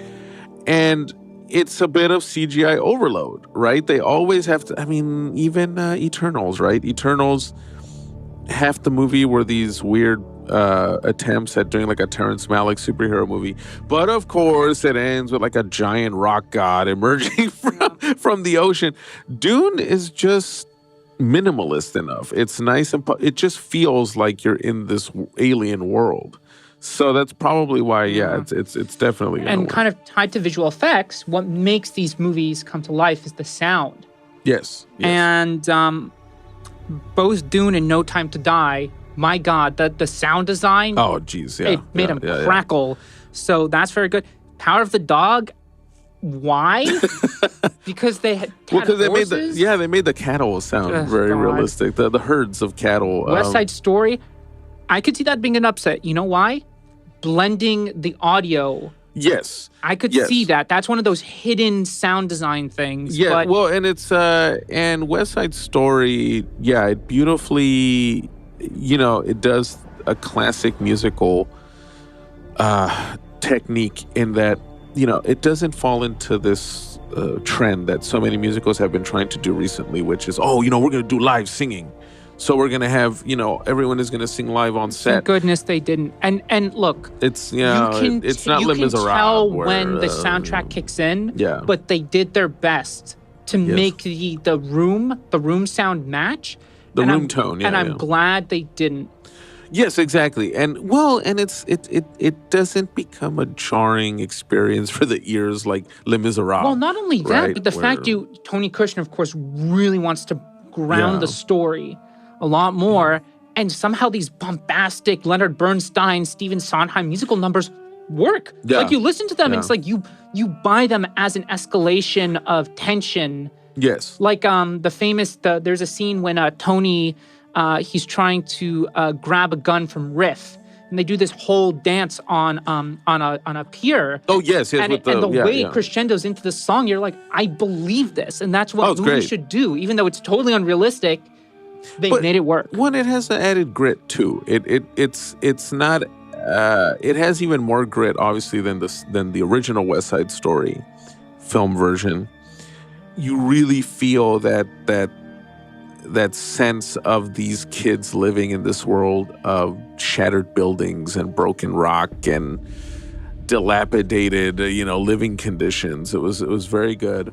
Although Belfast also had some interesting sound editing. I love. Interesting, they put that on there. I wouldn't have thought about that. No, well, it's a very intimate kind of sound editing that then gets broken by the rush of later in the film, right, when the troubles really come into the neighborhood. That was a very interesting choice. But I think they'll give sound and visual effects to Dune. Yes, I think Dune is a shoo-in for those. Most of the time when it comes to these big technical awards, it's always the more acclaimed spectacle that wins. Not necessarily. This is how they think. It's they either go for the film with the hidden effects, like Mad Max or Ex Machina or 1917, or they go for the space spectacle. Yes, but if it's in space, they tend to go for that. Interstellar, famously. Yes, but I think First Man. I think it's the Neil Armstrong movie that also took. Yes. No, and I think it's what I was trying to say was it tends to be the spectacle that at least could get some more respectable nods in the writing and the directing categories, but they're just not going to go there. But they'll acknowledge the technical aspects of it, right? Where it's like, okay, we're not going to give Dune Best Picture, but we're definitely going to acknowledge its technical shouldn't merits. get Best Picture, but one of the things I could immediately tell, I liked it. As I said, not the biggest fan. Those technical elements were amazing. No, Denis Villeneuve is all his cinema is at least full of flawless technical credits. He went going back to Sicario and I actually just revisited one of his first films. Very great overlooked movie about the Middle East, Incendies. But same thing, just this great visual eye. I mean, it's once always again, there. going back to Blade Runner, boy, they just knocked it out of the park with that too. And I guess doing a bit of a 180, we'll move to short films. Before we end on some of after that we'll do screenplay and then we'll do Best Picture. I have not seen any of the short films. Although we did get some news for the live action short film, which is really interesting. There's a film, a friend of SMC for the short film Please Hold. There's an actor in there called Daniel Mora who stars in that short film called Please Hold, and he actually he was cast in one of Santa Monica College's film department short films. Oh, really? Called Muñecas, an excellent short film directed by Ozzy Ozuna. Yeah, mutual friend. Yeah, great guy. Daniel Mora, who's in Please Hold. He actually plays the father of one of the characters in Ozzy's short film. So wow. we actually found out about that when we looked at the noms list this morning. So I haven't seen Please Hold, but now I want to see a friend of ours. I'd say Daniel Mora. So yeah, that's really cool. There we go. I think that is pretty astounding, and that's always good to. That's always good to know that we have friends whose hard work is paying off. And wow. Yeah, so really cool. Aside from that, I don't know any of these short films. Yeah, short films for our listeners, a lot of them are excellent. Obviously, they're nominated. The great advantage, right, to getting a short film Oscar nomination is that it's the ultimate calling card, right, to then go into the next step, right, and do features hopefully, and or get other work in the industry. Hopefully. So it's the ultimate business card to say, my short film won an Oscar. The one short film I did hear of, it was The Long Goodbye. I have heard of that. With it has Riz Ahmed, who was in Sound of Metal, which you mentioned. That's true, yes. I have heard of Long Goodbye, but aside from that... He's one of these guys who, after the success of Sound of Metal, he's really been working hard at becoming a producer and getting other stuff done. And he was in a very nice film that was overlooked this year about about a Pakistani rapper trying to get back in touch with his roots. Riz Ahmed? Yes. Oh, really? Yeah, it was a really excellent film. Well, because he's also himself a musician. Yes, yeah. And it's called Mowgli. And it was really good. Oh, I've heard about that. I didn't know if that's what it was about. I'll have to look that up. It's really good, yeah. He plays a British Pakistani rapper who's trying to get back in touch. Well, he's trying to avoid his roots, but then life events, without spoiling, life events kind of force him to get back to them. And it's very good. It's very good. Mowgli. So anyway, but that's great news. Congrats, Ozzy, if you're listening to this. Congrats, Mr. Mora, Daniel Mora. Mr. Mora. That's awesome. It's always nice to hear about congrats, Ozzy, for having made a short with Mr. Mora. Yeah, this is great. Yeah, this is so cool. So that's in a live action, short film animated. I don't know any of these either. Affairs of the Art, Bestia, Box Ballad, Robin and the Windshield Wiper. So sometimes you find out about them when they become something else. There was a short that won the Oscar a few years ago called Skinned, which you can watch on YouTube. And then it was turned into a feature film. Is this the one with the guy who gets tattooed? Or yes. Is this, oh, yes, that one. Tattooed in a very specific way. Check it out. It's on YouTube. But that one won, and then it went on to be turned into a feature film, which was not better than the short, but at least, the director got to do something. There we go. It's a calling card, as you said. Exactly. So, the ultimate business card, basically. Exactly. Yeah. Well, anyway, since we don't have much to say about the short films, except for Please Hold, learning that a friend of ours is in that, we'll move on to writing. So we will start with adapted screenplay. So we have Coda, Right. We have Drive My Car, Dune. The Lost Daughter, and The Power of the Dog. I can already say Dune is not going to win. I don't think so. And The Lost Daughter, I mean, it would be cool if Maggie Gyllenhaal won. It's just, it didn't get the... Yeah, and Dune, I think, just suffers from the fact that it's half of an adaptation, really, because it's not the full book. I think it's going to be between Drive My Car and Power of the Dog. Now, you know what I'm going to pick for the Oscar, Drive My Car. Now, this one, I actually don't know what the Academy's going to call. You know, I'm thinking it could be Drive My Car only because, and this may sound funny, it's not going to get Best Picture or Best Director. Yes, and because they're probably already going to give Campion Director, because she wrote Power of the Dog solo, they're probably just going to give her director but not writer. It's kind of funny, but I've noticed a lot that many directors who win screenplay and directing, they'll win screenplay because they co-wrote it with someone else. So there's kind of shared... Well, remember Spike Lee, he didn't win Best Director for BlacKkKlansman, but he won Best... A screenplay. Adapted screenplay, yes. I could see that. It would be really cool for Ryosuke Hamaguchi to get screenplay. Yes, I think if Campion doesn't get director... Adapted screenplay. I think if Campion does not get director, Hamaguchi will definitely win for Drive My Car. And again, Dune is too much of it's not a complete adaptation.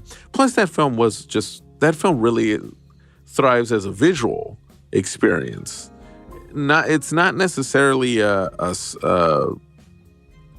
mind-blowing screenplay, Dune. So yeah, I think that's definitely going to be Drive My Car. Now, the upset would probably be Lost Daughter? That would be the upset. If there was an upset, it would be Lost Daughter because Maggie Gyllenhaal, of course, is getting all this great acclaim of how she's gone from actress to not just directing, because a lot of actors do that, but to being a very impressive director. You know, she's gone farther than Olivia Wilde did when she did Booksmart, which was an excellent film, but by the end of the year, it was kind of forgotten and didn't clinch any nominations. Gyllenhaal's getting all this great acclaim for being not just a great director, but an excellent screenwriter too, by adapting the book. Not only that, but apparently adapting a book that a lot of people thought was impossible or very difficult to do in the first place. Right. So, good for her. That would be the upset. I'm going to go with Drive My Car. I mean, it's one of the best films of the year. And I guess we'll move on to original screenplay. So we got some interesting ones here. We have Belfast. Which should win. I think it will win because he's not getting Best Director because it's going to Campion. So they'll give the consolation.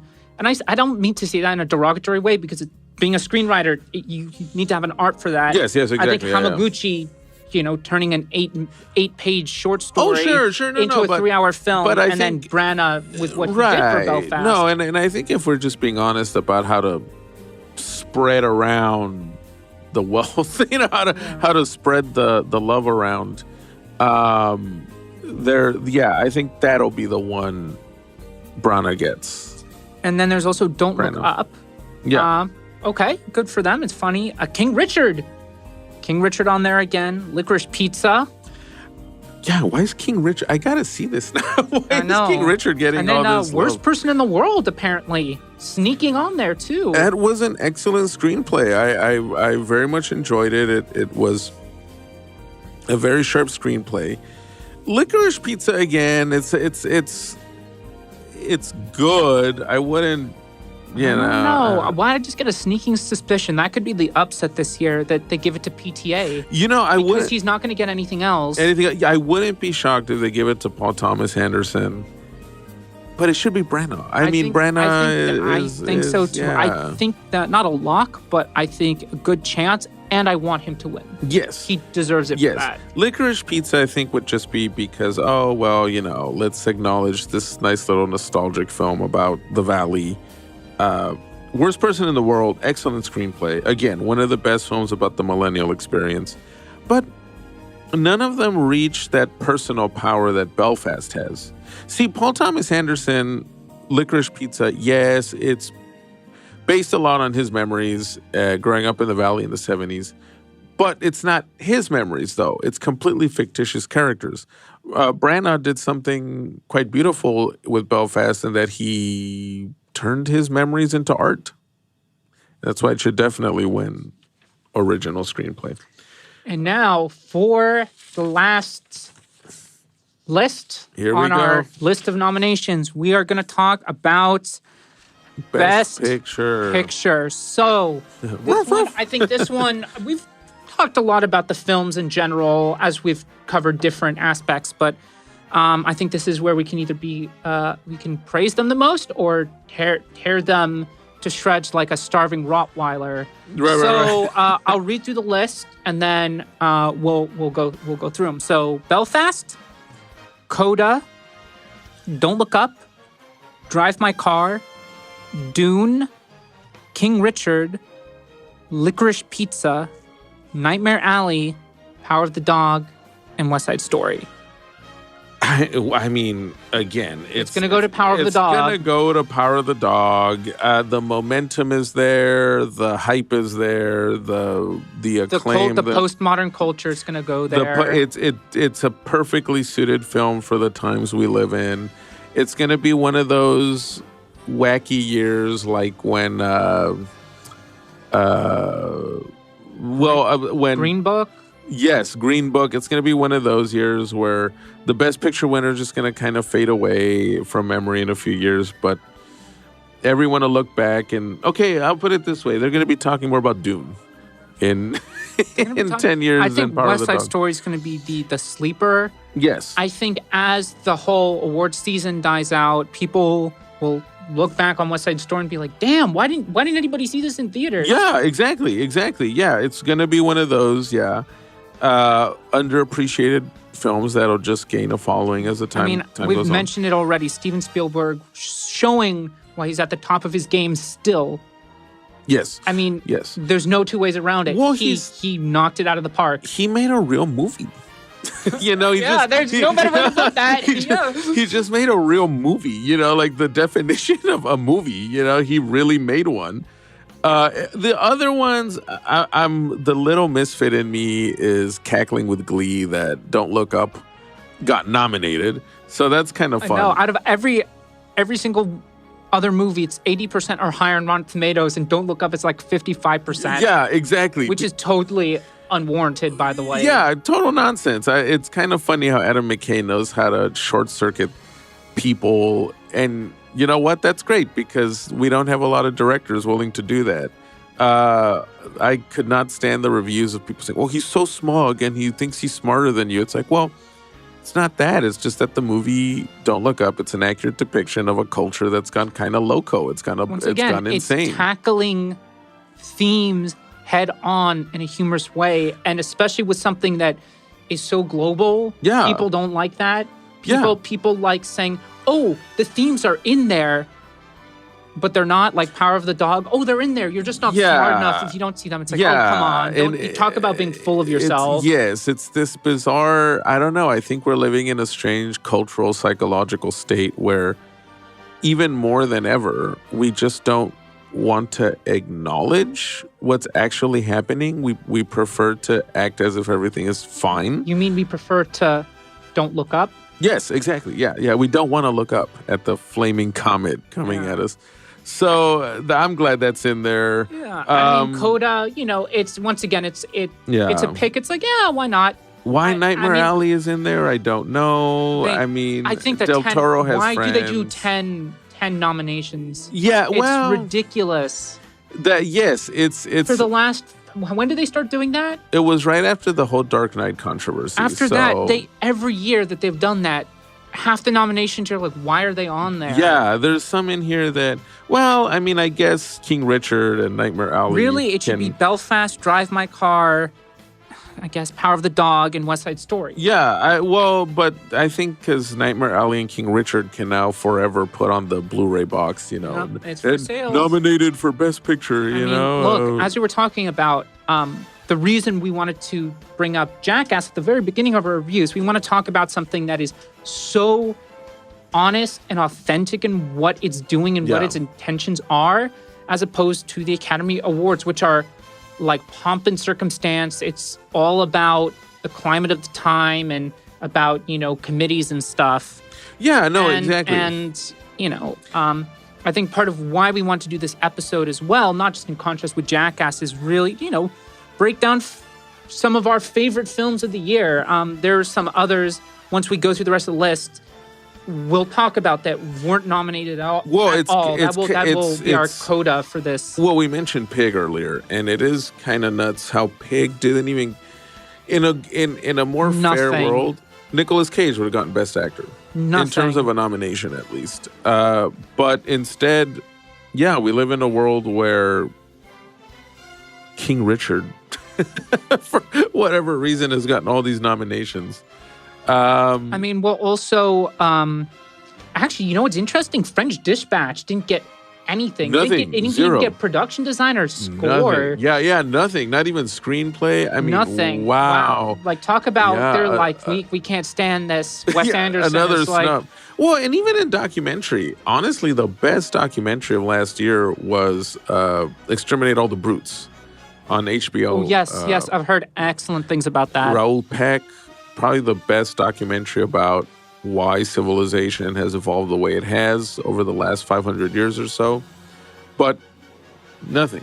So it goes to show. And another one that should have at least gotten something for international film is Azor. One of the great creepiest Argentinian film, films of the year. That's the thing, though. I think those are films that they'll just discover later on with time. It is true. How's French Dispatch not? For nothing? For nothing. That's ridiculous. I mean, production design alone. Come on. I keep harping on King Richard, but come on. You want to talk about politics? Yeah, like... You really want to talk about politics? Or Nightmare Alley. Come on. The French Dispatch absolutely deserves to be on there. You saw Nightmare Alley. I think Nightmare Alley just dropped on HBO Max. I'll check that out soon. Yes, I did see it. It was, it was an efficiently well-done little thriller by Del Toro. He's remaking, he's readapting a popular noir, which was made into a film in the 40s, which is considered one of the noir classics. And like a lot of Del Toro's recent work, great cinematography, good enough performances, but he knows how to put a film together. Yes, and it's more of him just dabbling in the things he likes, right? In terms of he wants to do a noir, so he's going to make a Del Toro noir. He likes to put in a blender all these movies and all these genres that he likes, like a true geek, right? Like a true movie nerd. But it's not that memorable. It's not that striking of a movie, Nightmare Alley. It's just kind of it should have actually been released in the summer. It would have been a fine Halloween movie. It would have been a fine film to release in October but as I understand it, Del Toro was working up to the last minute in the editing of it. So it's a fine enough film in terms of, going to escape for 2 hours and entertain yourself. But it doesn't reach beyond what he's already done, and he's not really searching for anything beyond what he's done, except that the plot doesn't revolve around supernatural threats or monsters. So it's an okay film. I wouldn't call it a great film. It's a okay or a good film. Best Picture of the year, not even close. Not even close. It's the committee. It's the committee. Yeah. Same with King Richard, which I haven't seen, but based on what I know the film was about, it's going to be a surreal thing for future film students to look back at this and wonder. Obviously, as we said, Power of the Dog is going to take it. But it would be nice to see some upsets. I mean, I don't really consider them upsets because the three films I'm about to mention, I think, are infinitely better than Power of the Dog. Yeah, the Power of the Dog is probably one of the most overrated of the Best Picture nominees because as a film, it's so postmodern in the sense that it's so hazy, right? It's not even clear about its intentions or even what it's trying to say. Well, it's part of this trend I think we've both noticed in films where directors want to tackle very important issues, but they don't have like the stomach or of steel to really address them head on, because they know that no matter what kind of stance they'll take, they'll get pushback, and that's a catastrophe. It is a trend right now to make films that are visually alluring, right? Obviously, Power of the Dog is very well shot. But you then kind of turn the images into a puzzle where it's up to the audience to then figure out what it is you're trying to say. I'm thinking of, other recent directors like Ari Aster or Robert Eggers, who've made some excellent films, but at the same time, they've also made some other movies where it's a game of, I'm going to craft these very efficient images because I have a top team of DPs and production designers. But it's up to you to figure out what I'm trying to say. It's up to you to come up with a conclusion about what this story is even about. But they also do this thing, and I think this is where the wool gets pulled over the modern audience in that they'll pepper in certain ideas. They'll throw them in the movie. They'll have a scene or two, and then people seem to generalize that, the film is actually about those themes just because they're thrown in there once or twice. Yeah, it's I mean, more specifically, since we're talking about Power of the Dog, of course, I guess we should just bring up, the film is trying to talk about repressed sexuality. But it's not even as good as Brokeback Mountain, right? Which is so upfront about its themes, what it's trying to say, what the two characters are going through, how they're these two men in a very, I guess you could say, very patriarchal or very misogynist Western setting who cannot even have a relationship because of the culture that surrounds them. Brokeback Mountain is now almost, it's halfway to being a 20-year-old film, and yet it's still so much more effective and relevant than Power of the Dog. Power of the Dog, it's very vague on purpose, right? Whereas the other nominees in this category, most of them just tell very clear, coherent, accessible stories. But the other thing that we should bring up quickly is that, yes, they're tackling themes head on, but they're also nuanced in how they do it, and they leave room for ambiguities as opposed to just having a void of supposed themes. Well, it's like when Phantom Thread came out back in 2017. And it's a good film, very well directed by Paul Thomas Anderson. But he also tends to be, one of the key directors in this postmodern style of purposeful vagueness. And I remember when that movie came out, people were telling me all sorts of different interpretations about the movie. People would tell me it was about, misogyny and the patriarchy. But then, I would read somewhere that it was considered one of the first real films about the Trump era. And if you watch the movie, I mean, how you would draw that kind of allegory out of the movie is it's a little shocking now in hindsight.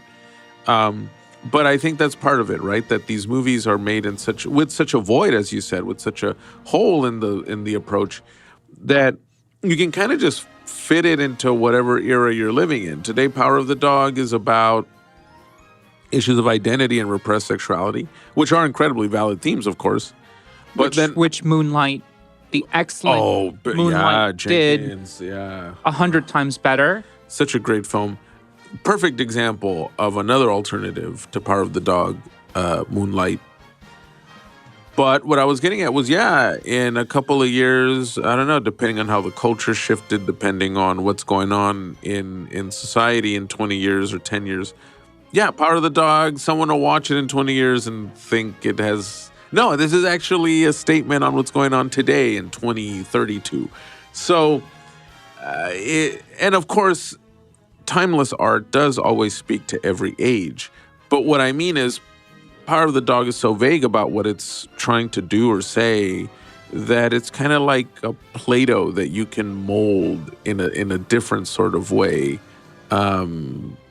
depending on what you... It's like a Rorschach test, right? It depends on what you see in the movie. But if West Side Story takes it, if Drive My Car takes it, or if Belfast takes it, I will be extremely happy. Yes, absolutely. Although, let's just be honest, it won't happen. It's absolutely not going to happen. It's not going to happen. I'm saying, look, there've been a couple times. There've been the switcheroo. Remember, it was like 2015 or something.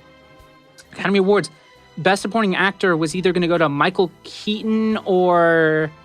I think it was Michael Keaton. Oh, right. I remember Stallone, that. Yeah, and yeah, it was yeah. Mark Rylance for Bridge of Spies. And people are like, what? Yeah. You know, there have been those moments. Even Best Picture. Best Picture in 98, everyone thought Saving Private Ryan, it was a shoo-in. It was going to happen. Oh, yes. And then... Infamously... Shakespeare in Love wins Best Picture. And guess who campaigned for Shakespeare in Love? He's in jail now. He's in jail now. He's in jail now. Name starts with an H. Yeah. Yeah. And same with Crash. Crash another, also, yeah. Another infamous one. Yeah, that's another. Well, that was that year everyone was certain Brokeback Mountain was going to win. And yeah. Which people still talk about. And now, the director of Crash has now been canceled.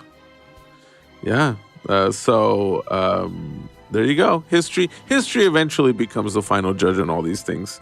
History eventually becomes ultimately, I think, the awards are nice, especially, if you put so much time, even movies we don't like, you assume a huge cast, a huge crew, put blood, sweat, and tears into making them. Yeah. And for the most part, they should be seen. And I think just trust your gut. Your gut knows. Your gut gives you an instinct, and don't let the Rotten Tomatoes dictate whether you should like something. I think you cannot personally like something, but you can also realize how well it was put together. I think that's a good send-off for this. And with all these Best Picture nominations, you should do that. I think that's a good way to close on this topic of the Oscars, which is that, at the end of the day, it's fun to talk about the awards. It's great to go over them and dissect what any of this means. But the true fun, the true merit of diving into cinema and watching it is discovering what speaks to you, right? What really takes you somewhere else when it comes to watching a movie, and how a great film doesn't necessarily have to get an Oscar nomination. There's plenty of other movies. We mentioned it a bunch of times, but Pig is one of those. It's absolutely one of the best films of the year. Parallel Mothers, which didn't really get nominations. It got a few, but one of the best films of the year. Yeah, the documentary I just mentioned, Exterminate All the Brutes, has way more to say than any of these nominees. And you can discover it for yourself on HBO Max. So there's a fun rebellious charm, I think, to really just going out on your own and really discovering what films work for you. There's no right answer in terms of the movies you like. Although, there are going to be moments where there are some, like if you're going to tell me Battlefield Earth is a great film in comparison to all of these. Or if you say that 2001: A Space Odyssey is a bad movie, and you think Gravity is a better film, we're gonna have a chit chat about things. Yes, we're gonna. But even then, we can discuss figure out, why you think that, and why I think. Yeah, why did Gravity? They're not comparable. Yeah, right? Exactly. Why did Gravity affect you this way in comparison to 2001? Even though 2001 is. I might get a little more heated about that. Yes, exactly. It's obviously I think you're vehemently wrong, but I think that's part of part of why film is so special. And even so, different films affect us different ways, right? The masterpieces out there, The Godfathers, the 2001s, right? They are masterpieces, right? There's kind of this consensus.